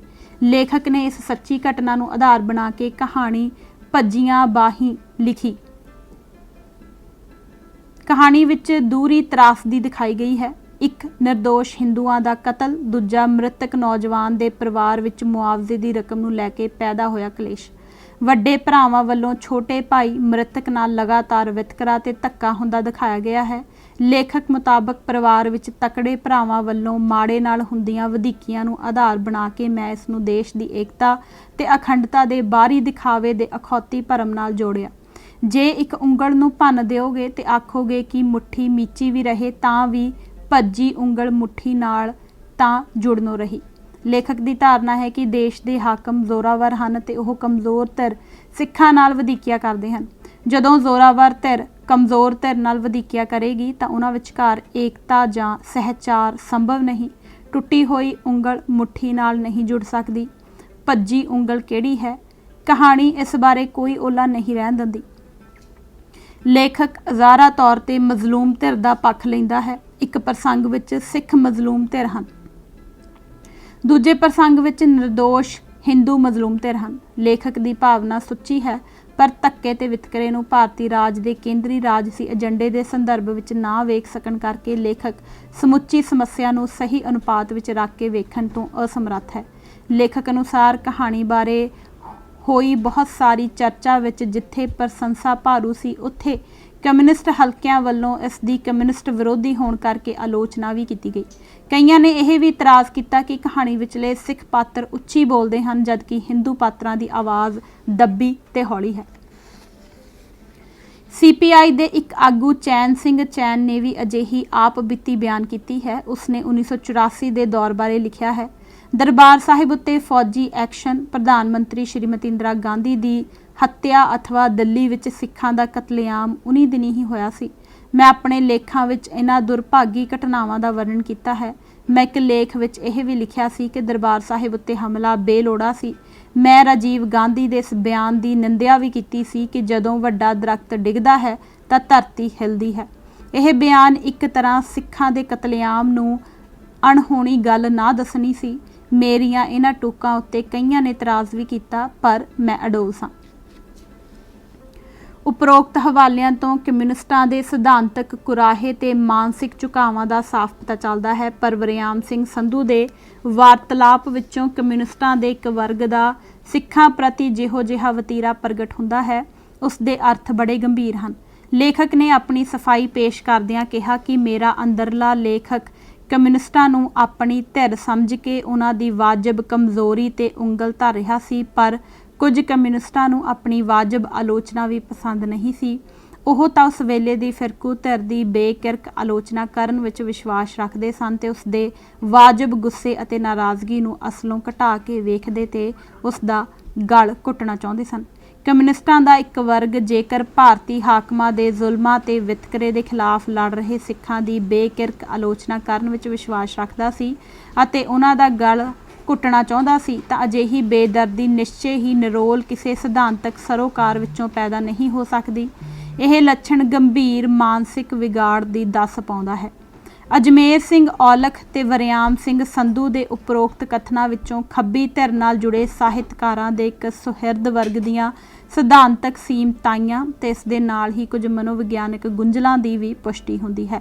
ਵਰਿਆਮ ਸਿੰਘ ਸੰਧੂ ਵੱਲੋਂ ਆਪਣੇ ਵਾਜਬ ਹੱਕਾਂ ਲਈ ਲੜ ਰਹੇ ਸਿੱਖਾਂ ਨੂੰ ਆਦਤਨ ਜਾਂ ਪ੍ਰਚਲਿਤ ਫੈਸ਼ਨ ਅਨੁਸਾਰ ਫਿਰਕੂ ਧਿਰ ਕਹਿਣਾ ਉਸ ਨੁਕਸਦਾਰ ਸਿਧਾਂਤਕ ਨਜ਼ਰੀਏ ਦੀ ਉਪਜ ਹੈ ਜਿਸ ਦਾ ਜ਼ਿਕਰ ਹਥਲੀ ਪੁਸਤਕ ਅੰਦਰ ਕਈ ਥਾਵਾਂ ਤੇ ਹੋ ਚੁੱਕਾ ਹੈ।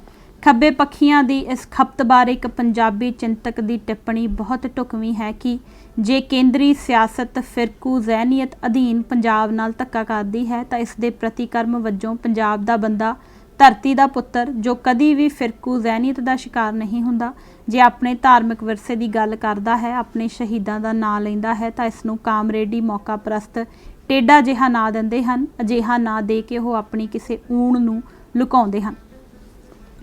ਅਜਮੇਰ ਸਿੰਘ ਔਲਖ ਦੇ ਕਥਨ 'ਚੋਂ ਉਸ ਵਰਗੇ ਸੁਹਿਰਦ ਲੇਖਕਾਂ ਦੀ ਇੱਕ ਮਾਨਸਿਕ ਕਮਜ਼ੋਰੀ ਤੇ ਮਨੋਵਿਗਿਆਨਕ ਗੰਢ ਦੀ ਕਨਸੋ ਮਿਲਦੀ ਹੈ। ਉਹ ਆਪਣੇ ਸਾਥੀਆਂ ਵੱਲੋਂ ਉਹਨਾਂ ਨੂੰ ਖਾਲਿਸਤਾਨੀ ਮਾਨਸਿਕਤਾ ਦਾ ਸ਼ਿਕਾਰ ਹੋਇਆ ਸਮਝਣ ਤੇ ਗਰਦਾਨੇ ਜਾਣ ਤੋਂ ਬੁਰੀ ਤਰ੍ਹਾਂ ਤਰਹਿੰਦੇ ਹਨ।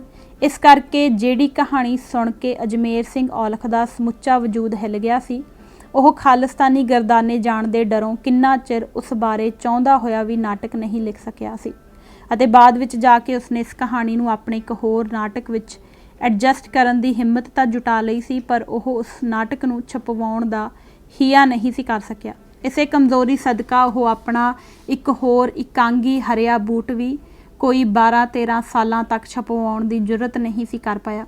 ਵਜ੍ਹਾ ਇਹ ਕਿ ਇਸ ਨਾਟਕ ਵਿੱਚ ਉਸਨੇ ਖਾਲਿਸਤਾਨੀ ਲਹਿਰ ਦੌਰਾਨ ਸਟੇਟ ਟੈਰਰਿਜ਼ਮ ਵਿਸ਼ਾ ਬਣਾਇਆ ਸੀ, ਜਿਸ ਵਿੱਚੋਂ ਉਸਦੇ ਕਈ ਮਿੱਤਰਾਂ ਨੂੰ ਅੱਤਵਾਦ ਦੀ ਬੋ ਆਉਂਦੀ ਸੀ। ਗਜਬ ਦੀ ਗੱਲ ਇਹ ਕਿ ਉਹ ਇਸ ਨਾਟਕ ਨੂੰ ਲਿਖੇ ਜਾਣ ਤੋਂ 13 ਸਾਲਾਂ ਬਾਅਦ ਛਾਪਣ ਦੀ ਜੁਰਤ ਕਰ ਸਕਿਆ ਸੀ ਤੇ ਉਹ ਵੀ ਡਰਦੇ। ਅਜਮੇਰ ਸਿੰਘ ਔਲਖ ਦਾ ਇਹ ਡਰ ਬੇਵਜ੍ਹਾ ਨਹੀਂ ਸੀ। ਜਿਹੜੇ ਵੀ ਲੇਖਕ ਨੇ ਸਿੱਖਾਂ ਦੇ ਪੱਖ ਦੀ ਗੱਲ ਕਰਨ ਦੀ ਗੁਸਤਾਖੀ ਕੀਤੀ, ਪ੍ਰੇਮ ਪ੍ਰਕਾਸ਼ ਦੇ ਲਫ਼ਜ਼ਾਂ ਵਿੱਚ ਕਾਮਰੇਡ ਭਰਿੰਡਾਂ ਦੇ ਖੱਖਰ ਵਾਂਗੂ ਰਲ ਕੇ ਉਸ ਉੱਤੇ ਹੱਲਾ ਬੋਲ ਦਿੰਦੇ। ਪ੍ਰੇਮ ਪ੍ਰਕਾਸ਼ ਵੱਲੋਂ ਅਮਰਜੀਤ ਚੰਦਨ ਨੂੰ ਲਿਖੀ ਇੱਕ ਚਿੱਠੀ ਜਿੱਥੇ ਇਸ ਕਾਮਰੇਡੀ ਮਾਨਸਿਕਤਾ ਦਾ ਚਿੱਤਰਨ ਕਰਦੀ ਹੈ, ਉੱਥੇ ਚੰਦਨ ਨਾਲ ਸਿੱਖ ਮਸਲੇ ਬਾਰੇ ਉਸ ਦੇ ਚਿੱਠੀ ਪੱਤਰ ਵਿੱਚੋਂ ਖੁਦ ਉਸ ਦੀ ਮਾਨਸਿਕਤਾ ਵੀ ਬਾਖੂਬ ਪ੍ਰਗਟ ਹੋ ਜਾਂਦੀ ਹੈ। ਉਸਨੇ ਲਿਖਿਆ ਸੀ, ਖਾਲਿਸਤਾਨ ਦੇ ਹੱਕ ਵਿੱਚ ਲਹਿਰ ਤੇਜ਼ ਹੋਈ ਤਾਂ ਕਈ ਮਾਰਕਸਵਾਦੀ ਸਾਹਿਤਕਾਰ ਤਲਕਣ ਲੱਗ ਪਏ। ਜਸਵੰਤ ਸਿੰਘ ਕੰਵਲ ਦੇ ਬਾਅਦ ਸੇਖੋਂ ਵਰਗਾ ਥੰਮ ਵੀ ਹਿੱਲ ਗਿਆ। ਉਹਨਾਂ ਸ਼ੁਰੂ ਦੇ ਦਿਨਾਂ 'ਚ ਆਕਾਸ਼ਬਾਣੀ ਦੇ ਡਾਇਰੈਕਟਰ ਨੇ ਸਾਹਿਤਕਾਰਾਂ ਤੇ ਦਾਨਿਸ਼ਵਰਾਂ ਦੀ ਮੀਟਿੰਗ ਬੁਲਾਈ। ਉਹਦੇ ਵਿੱਚ ਸੇਖੋਂ ਨੇ ਸਾਫ਼ ਸ਼ਬਦਾਂ 'ਚ ਖਾਲਿਸਤਾਨ ਦੀ ਹਮਾਇਤ ਕੀਤੀ। ਅਸੀਂ ਭੋਲੇ ਬੰਦੇ ਹੈਰਾਨ ਹੋ ਗਏ। ਉਹਨਾਂ ਦਿਨਾਂ 'ਚ ਤਾਂ ਕੁਲਵੰਤ ਸਿੰਘ ਵਿਰਕ ਵੀ ਸਿੱਖਾਂ ਨੂੰ ਕੁਝ ਦੇਣ ਦੀ ਗੱਲ ਕਰਨ ਲੱਗ ਪਿਆ ਸੀ। ਸੇਖੋਂ ਨੇ ਇੰਗਲੈਂਡ ਤੋਂ ਛਪਦੇ ਹਫ਼ਤਾਵਾਰ ਅਖਬਾਰ ਦੇਸ਼ ਪ੍ਰਦੇਸ਼ ਦੀਵਾਲੀ ਅੰਕ ਸੰਨ 1983 ਵਿੱਚ ਆਪਣੇ ਲੜੀਵਾਰ ਲੇਖ 'ਚ ਇੱਕ ਥਾਂ ਲਿਖਿਆ ਸੀ, ਅਸਲ ਸਮੱਸਿਆ ਇਹੀ ਹੈ ਕਿ ਸਿੱਖ ਭਾਰਤ ਵਿੱਚ ਵਰਤਮਾਨ ਸਥਿਤੀ ਅਨੁਸਾਰ ਰਾਜਸੀ ਅਤੇ ਸੱਭਿਆਚਾਰਕ ਪੱਖ ਤੋਂ ਸੰਤੁਸ਼ਟ ਨਹੀਂ। ਇਸ ਗੱਲ ਤੋਂ ਇਨਕਾਰ ਨਹੀਂ ਕੀਤਾ ਜਾ ਸਕਦਾ ਕਿ ਸਿੱਖ ਪੰਜਾਬ ਨੂੰ ਸੁਤੰਤਰ ਦੇਸ਼ ਬਣਾਉਣ ਦੇ ਇੱਛਕ ਹਨ। ਉਹ ਇਸ ਤੋਂ ਘੱਟ ਸੰਤੁਸ਼ਟ ਨਹੀਂ ਹੋਣਗੇ। ਸੇਖੋਂ ਵੱਲੋਂ ਖਾਲਿਸਤਾਨ ਦੀ ਹਮਾਇਤ ਕਰਨ ਕਰਕੇ ਉਸ ਦੀ ਸੈਨਾ ਮੁੱਠੀ ਭਰ ਰਹਿ ਗਈ ਸੀ। ਫਿਰ ਲੇਖਕ ਉਹਦੇ ਵਿਰੋਧ 'ਚ ਬਹੁਤਾ ਬੋਲਣ ਲੱਗ ਪਏ ਸਨ। ਮੈਨੂੰ ਬੁੱਢੇ ਬੰਦੇ ਨੂੰ ਮਾੜਾ ਬੋਲਣਾ ਬਹੁਤਾ ਚੰਗਾ ਨਹੀਂ ਸੀ ਲੱਗਦਾ। ਧਰਮੀ ਯੁੱਧ ਤਾਂ ਕੱਲੇ ਦਾ ਕੱਲੇ ਨਾਲ ਤੇ ਹਾਣਦੇ ਦਾ ਹਾਣਦੇ ਨਾਲ ਹੀ ਚੰਗਾ ਹੁੰਦਾ ਏ। ਭਰਿੰਡਾਂ ਦੇ ਖੱਖਰ ਵਾਂਗੂ ਰਲ ਕੇ ਕਿਸੇ ਤੇ ਹੱਲਾ ਬੋਲਣਾ ਬੁਜ਼ਦਿਲੀ ਹੈ, ਪਰ ਕਮਿਊਨਿਸਟ ਇਸ ਨੂੰ ਵੱਡਾ ਹਥਿਆਰ ਮੰਨਦੇ ਨੇ। ਉਸਨੇ ਇਸੇ ਤਰ੍ਹਾਂ ਦੇ ਭਾਵ ਪ੍ਰਗਟਾਉਂਦਿਆਂ ਇੱਕ ਹੋਰ ਜਗ੍ਹਾ ਲਿਖਿਆ ਹੈ, ਪੰਜਾਬ ਵਿੱਚ ਅਗਾਂਹ ਵਧੂ ਸਾਹਿਤਕ ਲਹਿਰ ਨੇ ਪਿਛਲੇ 45 ਵਰਿਆਂ 'ਚ ਜਿਹੜੀਆਂ ਮੱਲਾਂ ਮਾਰੀਆਂ, ਉਹ ਫਿਰਕੂ ਸਿਆਸਤ ਨੇ ਸਿਰਫ 2 ਵਰਿਆਂ 'ਚ ਖੁੱਡੇ ਲਾ ਦਿੱਤੀਆਂ। ਇੱਕ ਸਵਾਲ ਇਸ ਪ੍ਰਸਥਿਤੀ ਵਿੱਚ ਬਹੁਤ ਅਹਿਮ ਹੋ ਗਿਆ ਏ। ਮੈਂ ਬਹੁਤ ਪਹਿਲਾਂ ਵੀ ਕ੍ਰਾਂਤੀਕਾਰੀ ਸੋਚ ਦੀਆਂ ਜੜ੍ਹਾਂ ਧਾਰਮਿਕ ਵਿਚਾਰਾਂ, ਸੰਸਕਾਰਾਂ ਤੇ ਇਤਿਹਾਸ 'ਚੋਂ ਲੱਭਣ ਦਾ ਵਿਰੋਧੀ ਸੀ। ਇਸੇ ਲਈ ਮੈਂ ਗੁਰੂ ਗੋਬਿੰਦ ਸਿੰਘ ਨੂੰ ਸਾਹਿਤ ਵਿੱਚ ਨਾਇਕ ਬਣਾਉਣ ਦਾ ਵਿਰੋਧੀ ਸੀ। ਅਮਰਜੀਤ ਚੰਦਨ ਨੇ ਇਸੇ ਸੋਚ ਧਾਰਾ ਦੀ ਪ੍ਰੋੜਤਾ ਕਰਦਿਆਂ ਲਿਖਿਆ ਸੀ, ਸਨ 84 ਦੇ ਸਾਕੇ ਨਾਲ ਪੰਜਾਬੀ ਸਾਹਿਤ ਵਿੱਚ ਲਕੀਰ ਖਿੱਚੀ ਗਈ ਕਿ ਕੌਣ ਕਿਹੜੇ ਪਾਸੇ ਖੜਾ ਹੈ। ਇਸ ਤੋਂ ਪਹਿਲਾਂ ਆਪਣੇ ਆਪ ਨੂੰ ਅਗਾਂਹ ਵਧੂ ਅਖਵਾਉਣਾ ਫੈਸ਼ਨ ਸੀ। ਕਈ ਅਗਾਂਹ ਵਧੂ ਕਹਾਉਂਦੇ ਲਿਖਾਰੀਆਂ ਦਾ ਫਿਰਕਾ ਪ੍ਰਸਤ ਰੰਗ ਉਘੜ ਆਇਆ। ਉਸਨੇ ਗਿਲਾ ਕਰਦਿਆਂ ਲਿਖਿਆ ਕਿ ਪੰਜਾਬੀ ਬੋਲੀ ਤੇ ਸਾਹਿਤ ਦੀ ਬਹੁਤੀ ਚਿੰਤਾ ਸਿੱਖ ਮਾਰਕਸਵਾਦੀਆਂ ਨੂੰ ਹੀ ਰਹੀ ਹੈ। ਇਹ ਗੱਲ ਬਹਿਸ ਤਲਬ ਹੈ ਕਿ ਸਾਹਿਤ ਵਿੱਚ ਧਾਰਮਿਕ ਰੀਤ ਤੇ ਵਿਰਸੇ ਦੀ ਵਰਤੋਂ ਕਿੱਥੋਂ ਤੱਕ ਜਾਇਜ਼ ਹੈ, ਜਦਕਿ ਪੂਰਬੀ ਪੰਜਾਬ ਵਿੱਚ ਸਿਰਫ ਸਿੱਖ ਹੀ ਨਹੀਂ ਵਸਦੇ। ਲਾਲ ਸਿੰਘ ਦਲ ਨੇ ਇੱਕ ਦੋ ਕਵਿਤਾਵਾਂ ਵਿੱਚ ਸਿੱਖ ਵਿਰਸੇ ਦੇ ਹਵਾਲੇ ਦਿੱਤੇ ਹਨ, ਪਰ ਹੋਰ ਕਵੀਆਂ ਜਿੰਨੀ ਖਪਤ ਨਾਲ ਨਹੀਂ। ਸੰਤੋਖ ਸਿੰਘ ਧੀਰ ਦੀ ਵੇਦਨਾ ਵੀ ਸੁਣ ਲਓ। ਨਵੇਂ ਲੇਖਕ ਕੀ ਕਰਨ? ਵੱਡੇ ਵੱਡੇ ਮਾਰਕਸਵਾਦੀ ਜੋ ਰਾਹਨੁਮਾਈਆਂ ਕਰਦੇ ਸਨ, ਕੁਝ ਕੁ ਹਵਾ ਚੱਲਣ ਨਾਲ ਜੜ੍ਹਾਂ ਤੋਂ ਹਿੱਲ ਗਏ ਹਨ ਤੇ ਰਾਤੋਂ ਰਾਤੀ ਖਾਲਿਸਤਾਨੀ ਰੰਗ ਵਿੱਚ ਰੰਗੇ ਗਏ ਹਨ। ਸੰਤ ਸਿੰਘ ਸੇਖੋਂ ਬੜੇ ਹੀ ਆਗੂ ਲੇਖਕ ਸਨ। ਪੰਜਾਬੀ ਸਾਹਿਤ ਜਗਤ ਵਿੱਚ ਉਹਨਾਂ ਨੇ ਹੀ ਮਾਰਕਸਵਾਦ ਦਾ ਝੰਡਾ ਉੱਚਾ ਕੀਤਾ ਸੀ, ਪਰ ਅੱਜ ਉਹ ਪੰਜਾਬ ਵਿੱਚ ਸਿੱਖ ਰਾਜ ਸਥਾਪਿਤ ਕਰਨ ਦੇ ਸੁਪਨੇ ਦੇਖ ਰਹੇ ਹਨ ਤੇ ਕਹਿੰਦੇ ਹਨ ਕਿ ਸਿੱਖ ਮਨ ਦੀ ਅਸਲ ਪੀੜ ਇਹੋ ਹੈ। ਜਸਵੰਤ ਸਿੰਘ ਕੰਵਲ ਬਾਰੇ ਬਹੁਤ ਕੁਝ ਮੈਂ ਨਹੀਂ ਕਹਿਣਾ। ਅੱਜ ਕੱਲ੍ਹ ਉਹ ਸਿੱਖ ਅੱਤਵਾਦੀਆਂ ਵੱਖਵਾਦੀਆਂ ਨੂੰ ਬਿਲਕੁਲ ਠੀਕ ਕਹਿ ਰਿਹਾ ਹੈ। ਅੱਜ ਕੱਲ੍ਹ ਉਸ ਲਈ ਸਾਰਾ ਕੁਝ ਸਿੱਖ ਪੰਥ ਬਣ ਚੁੱਕਾ ਹੈ ਤੇ ਦੁਨੀਆ ਭਰ ਦੇ ਮਿਹਨਤਕਸ਼ਾਂ ਦਾ ਕੋਈ ਅਰਥ ਹੀ ਨਹੀਂ ਰਿਹਾ। ਬਾਕੀ ਬਹੁਤੇ ਲੇਖਕਾਂ ਦੀ ਵੀ ਇਸੇ ਤਰ੍ਹਾਂ ਦੀ ਹਾਲਤ ਹੈ, ਸਭ ਸਿੱਖ ਬਣ ਚੁੱਕੇ ਹਨ।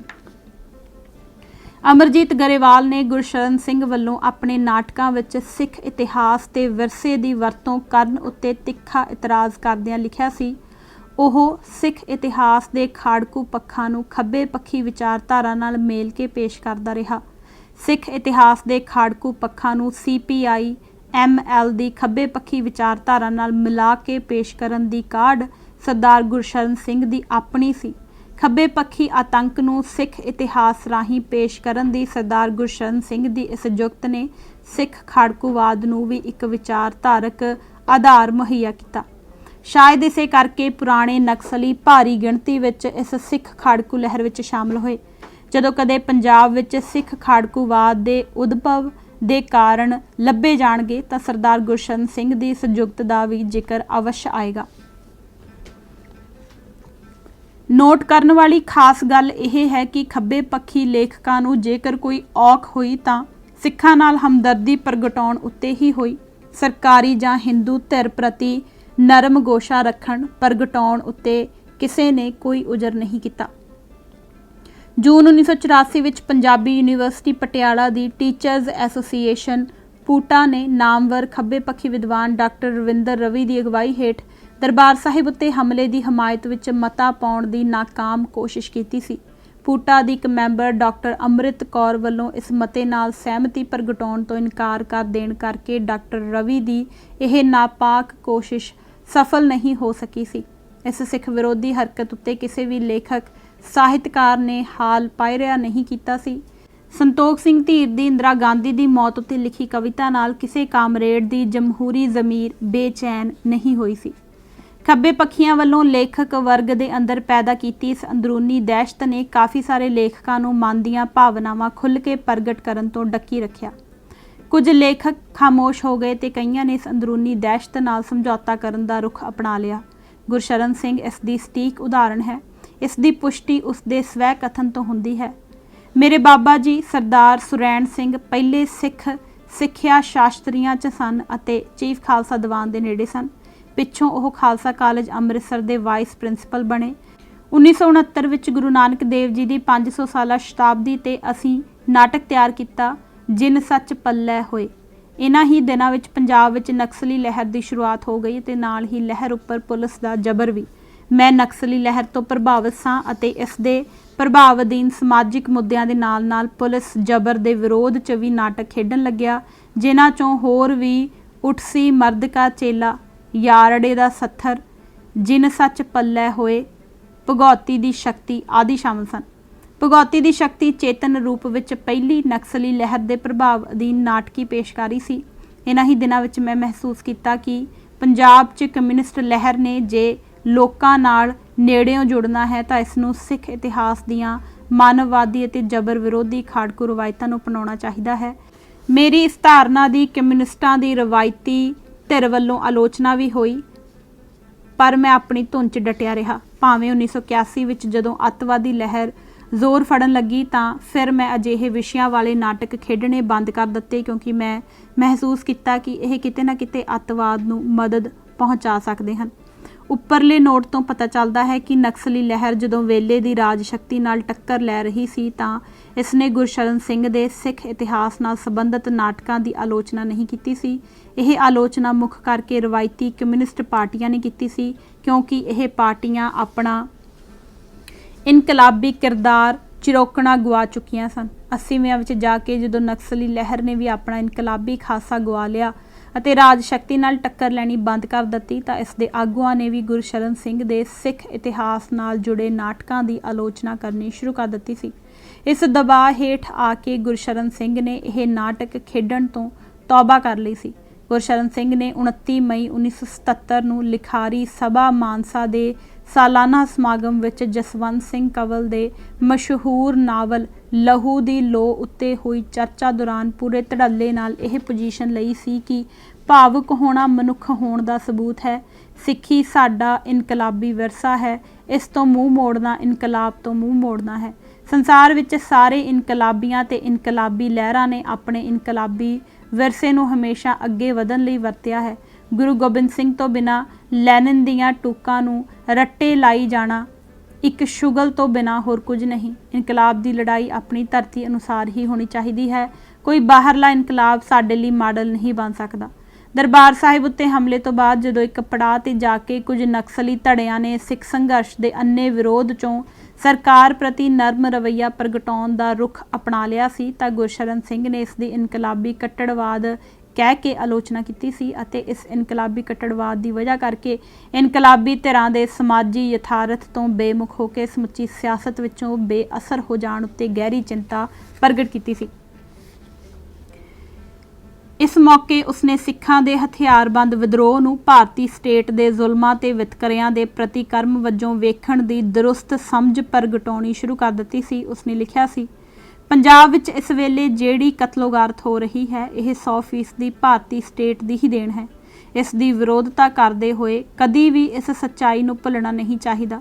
हकूमती दहशतगर्दी नूं अते खालिस्तानी दहशतगर्दी नूं इक्को पद्धर ते नहीं लिया जा सकता। हकूमती दहशतगर्दी भारती स्टेट का एक अटुटवां अंग है, जदों कि खालिस्तानी दहशतगर्दी इस स्टेट के अमल का प्रतिकर्म है। भावें यह प्रतिकर्म 100% गलत कहा जा सकता है।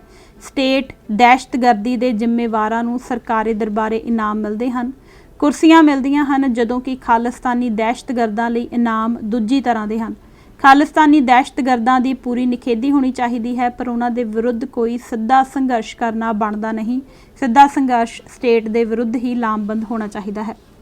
इसे मंतक नूं अगे लिजांदियां उसने यह विचार प्रगटाए सन कि सिखां दी एक धिर कहिंदी है कि वह खालिस्तान बनाउणा चाहुंदी है तां उन्हां नूं यह हक दे देना चाहिए है कि वह अपनी गल खुल के लोकां विच लै के आउण ते लोकां दा भी यह हक होना चाहिए है कि वह सवाल करन कि वह खालिस्तान किहो जिहा बनाउणा चाहुंदे हन, उहदा नक्शा की होवेगा, विधान की होवेगा, आर्थिक सिस्टम की होवेगा।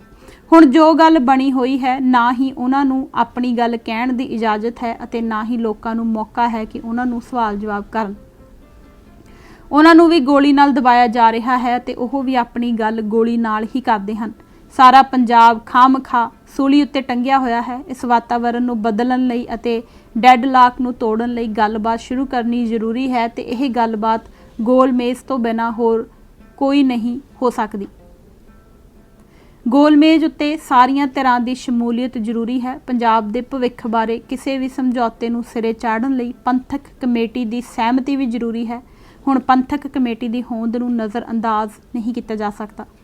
उस दे इन्हां विचारां ने कुछ नक्सली हलकियां अंदर तिखी घबराहट पैदा कर दित्ती सी अते उन्हां ने गुरशरण सिंह की खुले रूप विच आलोचना करनी शुरू कर दित्ती सी।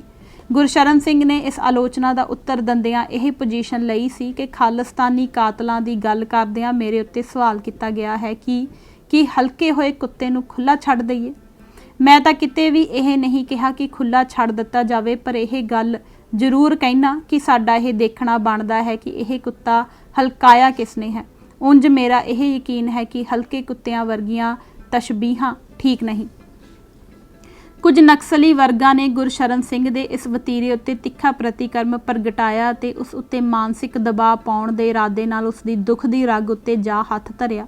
ਇਹ ਕਿਹਾ ਗਿਆ ਕਿ ਖਾਲਿਸਤਾਨੀ ਦਹਿਸ਼ਤਗਰਦਾਂ ਪ੍ਰਤੀ ਅਪਣਾਏ ਨਰਮ ਦਿਲ ਰਵੱਈਏ ਦੇ ਰਾਹ ਤੇ ਇੱਕ ਕਦਮ ਹੋਰ ਅੱਗੇ ਜਾਂਦਿਆਂ ਸਾਥੀ ਗੁਰਸ਼ਰਨ ਸਿੰਘ ਨੇ ਖਾਲਿਸਤਾਨੀ ਦਹਿਸ਼ਤਗਰਦਾਂ ਖਿਲਾਫ ਸੰਘਰਸ਼ ਦੇ ਕਾਰਜ ਨੂੰ ਤਿਆਗ ਦੇਣ ਦਾ ਐਲਾਨ ਕਰ ਮਾਰਿਆ ਹੈ।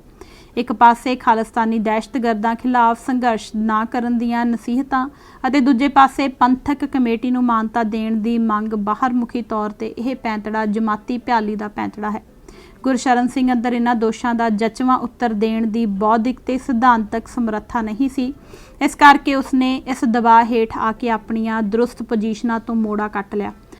ਉਸਨੇ ਆਪਣੀ ਸਫਾਈ ਦਿੰਦਿਆਂ ਕਿਹਾ ਕਿ ਮੈਂ ਭਾਰਤੀ ਸਟੇਟ ਦੇ ਵਿਰੁੱਧ ਸੰਘਰਸ਼ ਤੇ ਖਾਲਿਸਤਾਨੀ ਜਨੂਨੀਆਂ ਵਿਰੋਧ ਦੀ ਗੱਲ ਕਰਦਾ ਹਾਂ। ਮੈਂ ਇਹ ਕਿਧਰੇ ਨਹੀਂ ਕਿਹਾ ਕਿ ਸਾਨੂੰ ਵਿਰੋਧਤਾ ਨਿਖੇਧੀਕਰਨ ਜਾਂ ਉਹਨਾਂ ਦੇ ਖਿਲਾਫ ਲੋਕ ਰਾਏ ਤੱਕ ਸੀਮਿਤ ਰੱਖਣੀ ਚਾਹੀਦੀ ਹੈ। ਮੈਂ ਨਾ ਹੀ ਕੋਈ ਸੰਘਰਸ਼ ਦੀ ਸੀਮਾ ਮਿੱਥਣੀ ਚਾਹੁੰਦਾ ਹਾਂ ਤੇ ਨਾ ਹੀ ਵਿਰੋਧਤਾ ਦੀ।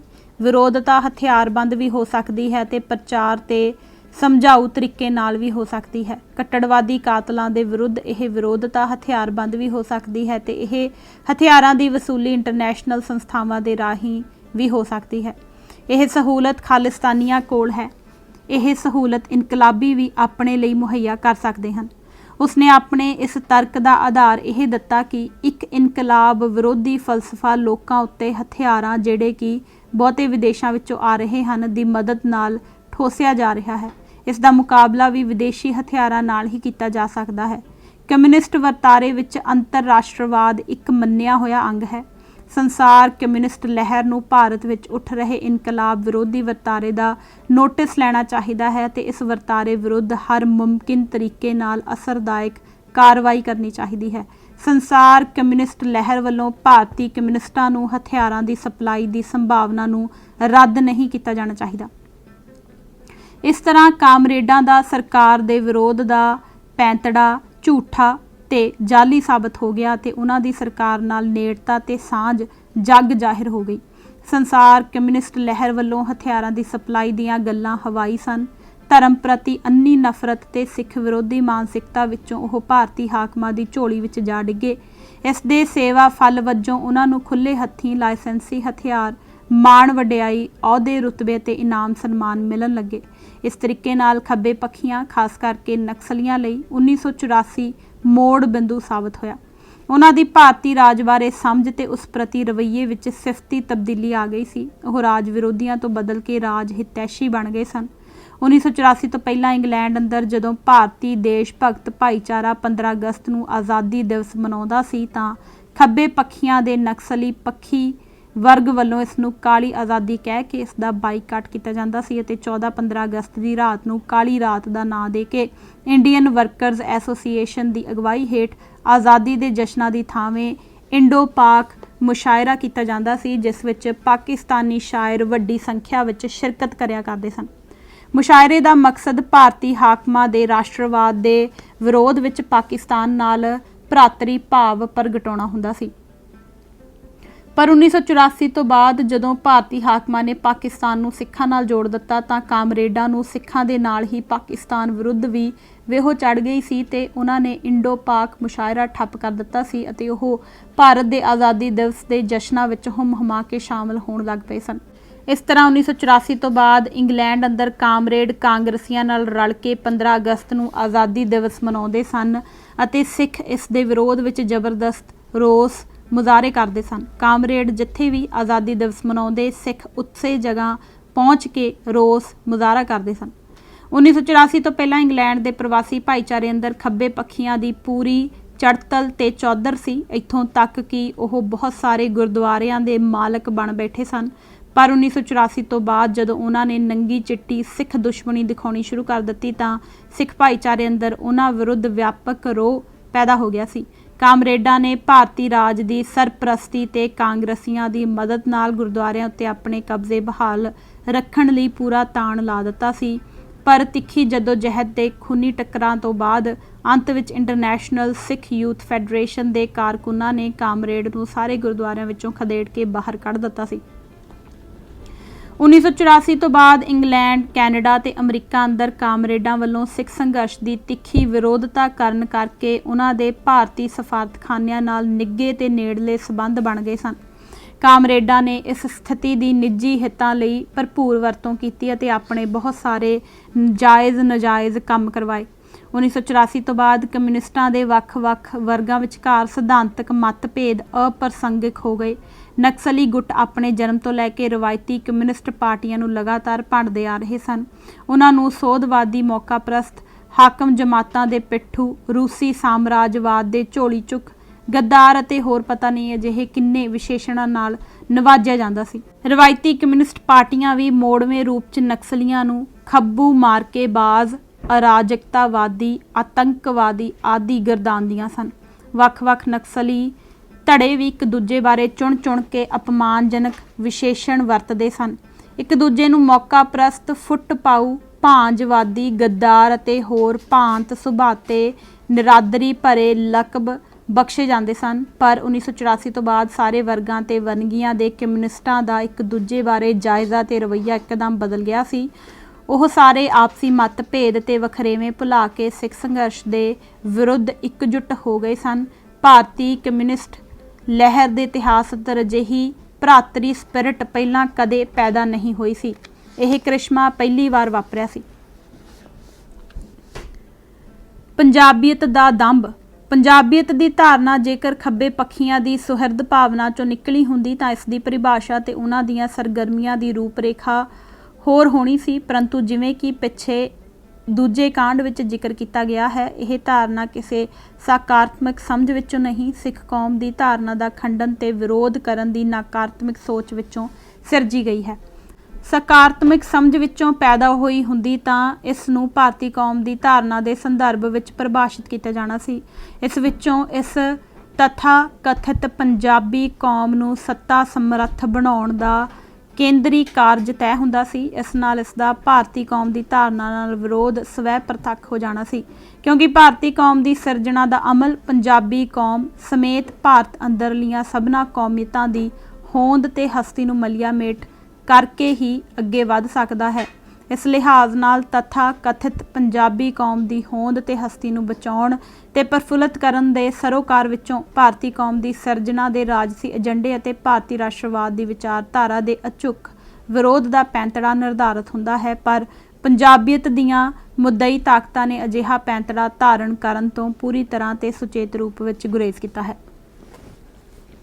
1978 ਵਿੱਚ ਸਮਕਾਲੀ ਦੌਰ ਦੇ ਪ੍ਰਸਿੱਧ ਸਾਹਿਤਕ ਰਸਾਲੇ ਲਕੀਰ ਵਿੱਚ ਕੁਝ ਮਸ਼ਹੂਰ ਪੰਜਾਬੀ ਦਾਨਿਸ਼ਵਰਾਂ, ਪ੍ਰਸਿੱਧ ਇਤਿਹਾਸਕਾਰ ਡਾਕਟਰ JS ਗਰੇਵਾਲ, ਉੱਘੇ ਪੰਜਾਬੀ ਸਾਹਿਤ ਸ਼ਾਸਤਰੀ ਜੋਗਿੰਦਰ ਸਿੰਘ ਰਾਹੀ ਅਤੇ ਨਾਮਵਰ ਮਾਰਕਸਵਾਦੀ ਚਿੰਤਕ ਡਾਕਟਰ ਤੇਜਵੰਤ ਸਿੰਘ ਗਿੱਲ ਤੇ ਸੁਰਜੀਤ ਹਾਂਸ ਦੀ ਪੰਜਾਬੀਅਤ ਬਾਰੇ ਆਪਸੀ ਗੱਲਬਾਤ ਛਪੀ ਸੀ। 1994 ਵਿੱਚ ਸੰਪਾਦਕ ਨੇ ਇਹ ਨੋਟ ਦੇ ਕੇ ਇਸ ਨੂੰ ਦੁਬਾਰਾ ਛਾਪਿਆ ਸੀ ਕਿ 1978 ਤੋਂ ਬਾਅਦ ਪਿਛਲੇ 16 ਵਰ੍ਹਿਆਂ 'ਚ ਪੰਜਾਬ, ਪੰਜਾਬੀ ਤੇ ਪੰਜਾਬੀਅਤ ਦੀ ਸੋਚ ਨੂੰ ਬੁਨਿਆਦ ਬਣਾ ਕੇ ਰਾਜਸੀ ਤੇ ਸਮਾਜੀ ਪੱਧਰ ਤੇ ਇੰਨਾ ਕੁਝ ਹੋ ਚੁੱਕਾ ਹੈ ਕਿ ਅਸੀਂ ਆਪਣਾ ਇਤਿਹਾਸ ਲਹੂ ਨਾਲ ਲਾਲ ਕਰ ਲਿਆ ਹੈ। ਇਹ ਅੰਦੇਸ਼ੇ ਇਸ ਬਹਿਸ 'ਚ ਵੀ ਜ਼ਾਹਰ ਕੀਤੇ ਗਏ ਨੇ। ਫਿਰ ਵੀ ਪੰਜਾਬੀਅਤ ਸਾਡੀ ਸੋਚ ਦਾ ਗੰਭੀਰ ਮੁੱਦਾ ਹੈ।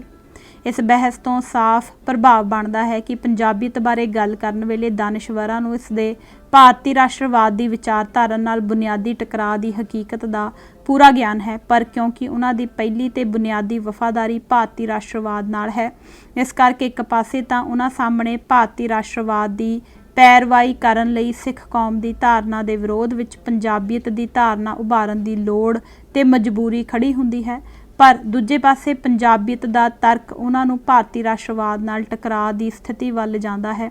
ਇਸ ਕਰਕੇ ਉਹ ਬਹਿਸ ਦੌਰਾਨ ਵਾਰ-ਵਾਰ ਸਵੈ ਵਿਰੋਧਾਂ ਵਿੱਚ ਉਲਝਦੇ ਵੇਖੇ ਜਾ ਸਕਦੇ ਹਨ। ਉਹਨਾਂ ਨੂੰ ਅੰਦਰ ਖਾਤੇ ਪੰਜਾਬੀਅਤ ਦੀ ਧਾਰਨਾ ਦੇ ਥੋਥ ਦਾ ਅਹਿਸਾਸ ਵੀ ਹੈ, ਜਿਸ ਕਰਕੇ ਉਹਨਾਂ ਨੂੰ ਪੰਜਾਬੀਅਤ ਨੂੰ ਪਰਿਭਾਸ਼ਿਤ ਕਰਨ ਵਿੱਚ ਵੱਡੀ ਔਕੜ ਆਉਂਦੀ ਹੈ। ਉਦਾਹਰਨ ਵਜੋਂ ਸੁਰਜੀਤ ਹਾਂਸ ਬਹਿਸ ਦੌਰਾਨ ਦੂਸਰਿਆਂ ਨੂੰ ਸਵੈ ਵਿਰੋਧਾਂ ਤੋਂ ਸੁਚੇਤ ਕਰਦਾ ਕਹਿੰਦਾ ਹੈ, ਤੁਸੀਂ ਇੱਕ ਗੱਲ ਨੂੰ ਪਤਾ ਨਹੀਂ ਕਿਉਂ ਨਜ਼ਰਅੰਦਾਜ਼ ਕਰ ਰਹੇ ਹੋ। ਕਿਤੇ ਇਸ ਕਰਕੇ ਤਾਂ ਨਹੀਂ ਕਿ ਸਮੱਸਿਆ ਨੂੰ ਭੁੱਲ ਜਾਣਾ ਵੀ ਇੱਕ ਤਰ੍ਹਾਂ ਦਾ ਹੱਲ ਹੁੰਦਾ ਹੈ। ਮੁਸਲਮਾਨ ਦੀ ਪੰਜਾਬੀਅਤ ਉਦੋਂ ਜਾਗਦੀ ਹੈ ਜਦੋਂ ਉਹ ਦੂਸਰੇ ਮੁਸਲਮਾਨਾਂ ਤੋਂ ਆਪਣੇ ਆਪ ਨੂੰ ਵੱਖ ਕਰਨਾ ਚਾਹੁੰਦਾ ਹੈ। ਹਿੰਦੂ ਉਦੋਂ ਪੰਜਾਬੀ ਹੁੰਦਾ ਹੈ ਜਦੋਂ ਉਹ ਬਾਕੀ ਦੇ ਭਾਰਤੀ ਹਿੰਦੂਆਂ ਨਾਲੋਂ ਆਪਣੇ ਆਪ ਨੂੰ ਵਿਸ਼ੇਸ਼ ਸਮਝਦਾ ਹੈ, ਕਿਉਂਕਿ ਪੰਜਾਬੀ ਸਿੱਖਾਂ ਨੂੰ ਆਪਣਾ ਬਾਹਰ ਦੇ ਸਿੱਖਾਂ ਨਾਲ ਮੁਕਾਬਲਾ ਕਰਨ ਦਾ ਮੌਕਾ ਹੀ ਨਹੀਂ ਹੈ। ਇਸ ਲਈ ਉਹਨਾਂ ਲਈ ਪੰਜਾਬੀਅਤ ਦਾ ਮੁੱਦਈ ਹੋਣਾ ਸੁਭਾਵਿਕ ਹੈ। ਸਾਡੀ ਹਿੰਦੂ ਪੰਜਾਬੀਅਤ ਦੀ ਸਿੱਖ ਪੰਜਾਬੀਅਤ ਨਾਲ ਇੰਨੀ ਸਾਂਝ ਨਹੀਂ ਜਿੰਨੀ ਕਿ ਹੋਰ ਹਿੰਦੂਆਂ ਨਾਲ ਹੈ। ਇਤਿਹਾਸਕ ਸਮੇਂ ਵਿੱਚ ਵੀ ਮੈਨੂੰ ਮੁਸਲਮਾਨ ਪੰਜਾਬੀ ਦੀ ਸਿੱਖ ਪੰਜਾਬੀ ਨਾਲ ਸਾਂਝ ਨਹੀਂ ਮਿਲਦੀ। ਇਸ ਨੂੰ ਤੁਸੀਂ ਪੰਜਾਬ ਦੀ ਵੱਡੀ ਚੇਤਨਾ ਕਹਿ ਸਕਦੇ ਹੋ, ਪਰ ਇਹਦਾ ਵੰਡੇ ਹੋਣਾ ਵੀ ਇਹਦੀ ਹੋਂਦ ਜਿੰਨਾ ਹੀ ਮਹੱਤਵਪੂਰਨ ਹੈ। ਪੰਜਾਬੀਅਤ ਦਾ ਨਾਅਰਾ ਤਾਂ ਖੁਦ ਫਰਾਮੋਸ਼ੀ ਹੈ। ਇੱਥੇ ਹਿੰਦੂ ਦੀ ਪੰਜਾਬੀਅਤ ਤਾਂ ਸਿੱਖ ਪੰਜਾਬੀਅਤ ਨਾਲ ਰਲਦੀ ਨਹੀਂ। ਇਸ ਕਰਕੇ ਚਲੋ ਨਾਰਾ ਮਾਰ ਲਓ ਕਿ ਹਿੰਦੀ ਪਾਕਿਸਤਾਨੀ ਪੰਜਾਬੀਅਤਾਂ ਇਕੱਠੀਆਂ ਹੋ ਜਾਣ। ਮੈਨੂੰ ਤਾਂ ਪੰਜਾਬੀਅਤ ਦਾ ਮਨੋਵਿਗਿਆਨਕ ਕਾਰਜ ਹਿੰਦੁਸਤਾਨ ਤੋਂ ਅਲਹਿਦਗੀ ਦਾ ਲੱਗਦਾ ਹੈ। ਜੋਗਿੰਦਰ ਸਿੰਘ ਰਾਹੀ ਸੁਰਜੀਤ ਹਾਂਸ ਦੀ ਗੱਲ ਨੂੰ ਹੋਰ ਸਪਸ਼ਟ ਕਰਦਾ ਹੋਇਆ ਕਹਿੰਦਾ ਹੈ, ਪਾਕਿਸਤਾਨ ਦੀ ਪੰਜਾਬੀਅਤ ਦੂਸਰੇ ਸੂਬਿਆਂ ਦੇ ਮੁਕਾਬਲੇ ਵਿੱਚ ਜਾਂ ਉਹਨਾਂ ਦੇ ਹਿੱਤਾਂ ਦੀ ਮੁਖਾਲਫਤ ਵਿੱਚ ਉੱਠੀ। ਇੰਜ ਮੈਨੂੰ ਹਿੰਦੁਸਤਾਨੀ ਪੰਜਾਬੀਅਤ ਪਾਕਿਸਤਾਨੀ ਪੰਜਾਬੀਅਤ ਤੋਂ ਬਹੁਤੀ ਵੱਖਰੀ ਨਹੀਂ ਜਾਪਦੀ। ਸਾਡੀ ਪੰਜਾਬੀਅਤ ਸਿੱਖ ਧਾਰਮਿਕ ਵਿਰਸੇ ਦਾ ਅਤ ਆਦਰਸ਼ਕ ਰੂਪ ਲੱਗਦੀ ਹੈ, ਜਿਸ ਨੂੰ ਵੱਖ-ਵੱਖ ਨਿਸ਼ਚਿਆਂ ਨਾਲ ਤੁਅੱਲਕ ਰੱਖਣ ਵਾਲੇ ਬੜੇ ਉਤਸ਼ਾਹ ਨਾਲ ਗ੍ਰਹਿਣ ਕਰ ਲੈਂਦੇ ਹਨ। ਸਾਡੀ ਪੰਜਾਬੀਅਤ ਤਾਂ ਪੰਜਾਬੀ ਲੋਕਾਂ ਨੂੰ ਬਦਤਰ ਕੌਮ ਦਾ ਸੁਪਨਾ ਵਿਖਾਉਣ ਵਾਲੀ ਗੱਲ ਹੈ। ਇਸ ਦੇ ਨਾਲ ਨਵੀਂ ਕਿਸਮ ਦੇ ਵਿਰੋਧ ਜਨਮ ਸਕਦੇ ਹਨ, ਜਿਨ੍ਹਾਂ ਦਾ ਸ਼ਾਇਦ ਸਾਨੂੰ ਰਾਸ਼ਟਰੀ ਜਾਂ ਅੰਤਰਰਾਸ਼ਟਰੀ ਸੰਦਰਭ ਵਿੱਚ ਮੁਕਾਬਲਾ ਕਰਨਾ ਪਏ। ਅੱਜ ਕੱਲ੍ਹ ਇਹਨਾਂ ਵਿਰੋਧਾਂ ਨੂੰ ਭੁੱਲ ਕੇ ਪੰਜਾਬੀਅਤ ਨੂੰ ਫਲਸਫੇ ਦੀ ਸ਼ਕਲ ਦਿੱਤੀ ਜਾ ਰਹੀ ਹੈ। ਅਸੀਂ ਕਿਉਂ ਆਪਣੀ ਇਤਿਹਾਸਕ ਸਥਿਤੀ ਦੀਆਂ ਲੋੜਾਂ ਪੰਜਾਬੀਅਤ ਦੀ ਸ਼ਬਦਾਵਲੀ ਨਾਲ ਵਿਕਲਪਦੇ ਹਾਂ? ਅਸੀਂ ਕਿਉਂ ਹੋਰ ਕੋਈ ਦ੍ਰਿਸ਼ਟੀ ਜਾਂ ਨੀਤੀ ਨਹੀਂ ਬਣਾ ਸਕਦੇ? ਜਦੋਂ ਪੰਜਾਬੀਅਤ ਨੂੰ ਨਵਾਂ ਜੀਵਨ ਬੋਧ ਬਣਾਉਣ ਦੀ ਗੱਲ ਹੁੰਦੀ ਹੈ ਤਾਂ ਮੈਨੂੰ ਇਸ ਵਿੱਚੋਂ ਇਲਾਕਾ ਪ੍ਰਸਤੀ ਭੜਕ ਮਾਰਦੀ ਨਜ਼ਰ ਆਉਂਦੀ ਹੈ। ਜਿਸ ਸ਼ਬਦ ਵਿੱਚ ਇਲਾਕਾ ਪ੍ਰਸਤੀ ਨਿਹਿਤ ਹੈ, ਉਸ ਵਿੱਚੋਂ ਇਹਨੂੰ ਕੱਢਣਾ ਬੜਾ ਮੁਸ਼ਕਿਲ ਹੈ। ਇਹਦੇ ਨਾਲ ਹੀ ਸਮੱਸਿਆਵਾਂ ਉੱਠਦੀਆਂ ਹਨ। ਸੁਰਜੀਤ ਹਾਂਸ ਰਾਹੀ ਦੀ ਗੱਲ ਦੀ ਪੁਸ਼ਟੀ ਕਰਦਾ ਹੋਇਆ ਕਹਿੰਦਾ ਹੈ, ਤੁਸੀਂ ਪੰਜਾਬੀਅਤ ਵਿੱਚ ਇਲਾਕਾ ਪ੍ਰਸਤੀ ਦੇ ਖਤਰੇ ਨੂੰ ਦਰੁਸਤ ਜ਼ਾਹਿਰ ਕੀਤਾ। ਜੇ ਅਸੀਂ ਇਲਾਕਾ ਪ੍ਰਸਤੀ 'ਚ ਰਾਸ਼ਟਰ ਵਿਰੋਧੀ ਹੋ ਜਾਈਏ ਤਾਂ ਸਾਡਾ ਬੈਨ ਉਲ ਕਵਾਮੀ ਹੋਣਾ ਵੀ ਕੋਈ ਮਾਇਨੇ ਨਹੀਂ ਰੱਖਦਾ। ਇਸ ਤਰ੍ਹਾਂ ਸਾਫ਼ ਵੇਖਿਆ ਜਾ ਸਕਦਾ ਹੈ ਕਿ ਸਾਡੇ ਦਾਨਿਸ਼ਵਰ ਕਿਸ ਤਰ੍ਹਾਂ ਪਰਵਰਗਾਂ ਦੇ ਲੋਹੇ ਦੇ ਪਿੰਜਰਿਆਂ ਵਿੱਚ ਕੈਦ ਹੋਣ ਕਰਕੇ ਆਪ ਸਹੇੜੇ ਸਵੈ ਵਿਰੋਧਾਂ ਵਿੱਚ ਉਲਝੇ ਹੋਏ ਹਨ। ਉਹ ਸਿੱਖ ਕੌਮ ਦੇ ਵਿਰੋਧ ਵਿੱਚੋਂ ਪੰਜਾਬੀਅਤ ਦਾ ਪੈਂਤੜਾ ਵੀ ਉਭਾਰਨਾ ਚਾਹੁੰਦੇ ਹਨ, ਪਰੰਤੂ ਨਾਲ ਹੀ ਉਹ ਇਲਾਕਾ ਪ੍ਰਸਤੀ ਦੇ ਸ਼ਿਕਾਰ ਹੋਣ ਤੋਂ ਅਤੇ ਰਾਸ਼ਟਰ ਵਿਰੋਧੀ ਹੋਣ ਤੋਂ ਵੀ ਬਚਣਾ ਚਾਹੁੰਦੇ ਹਨ। ਨਤੀਜੇ ਵਜੋਂ ਉਹ ਦਿਸ਼ਾਹੀਣ ਹੋਏ ਭਟਕਦੇ ਫਿਰ ਰਹੇ ਹਨ।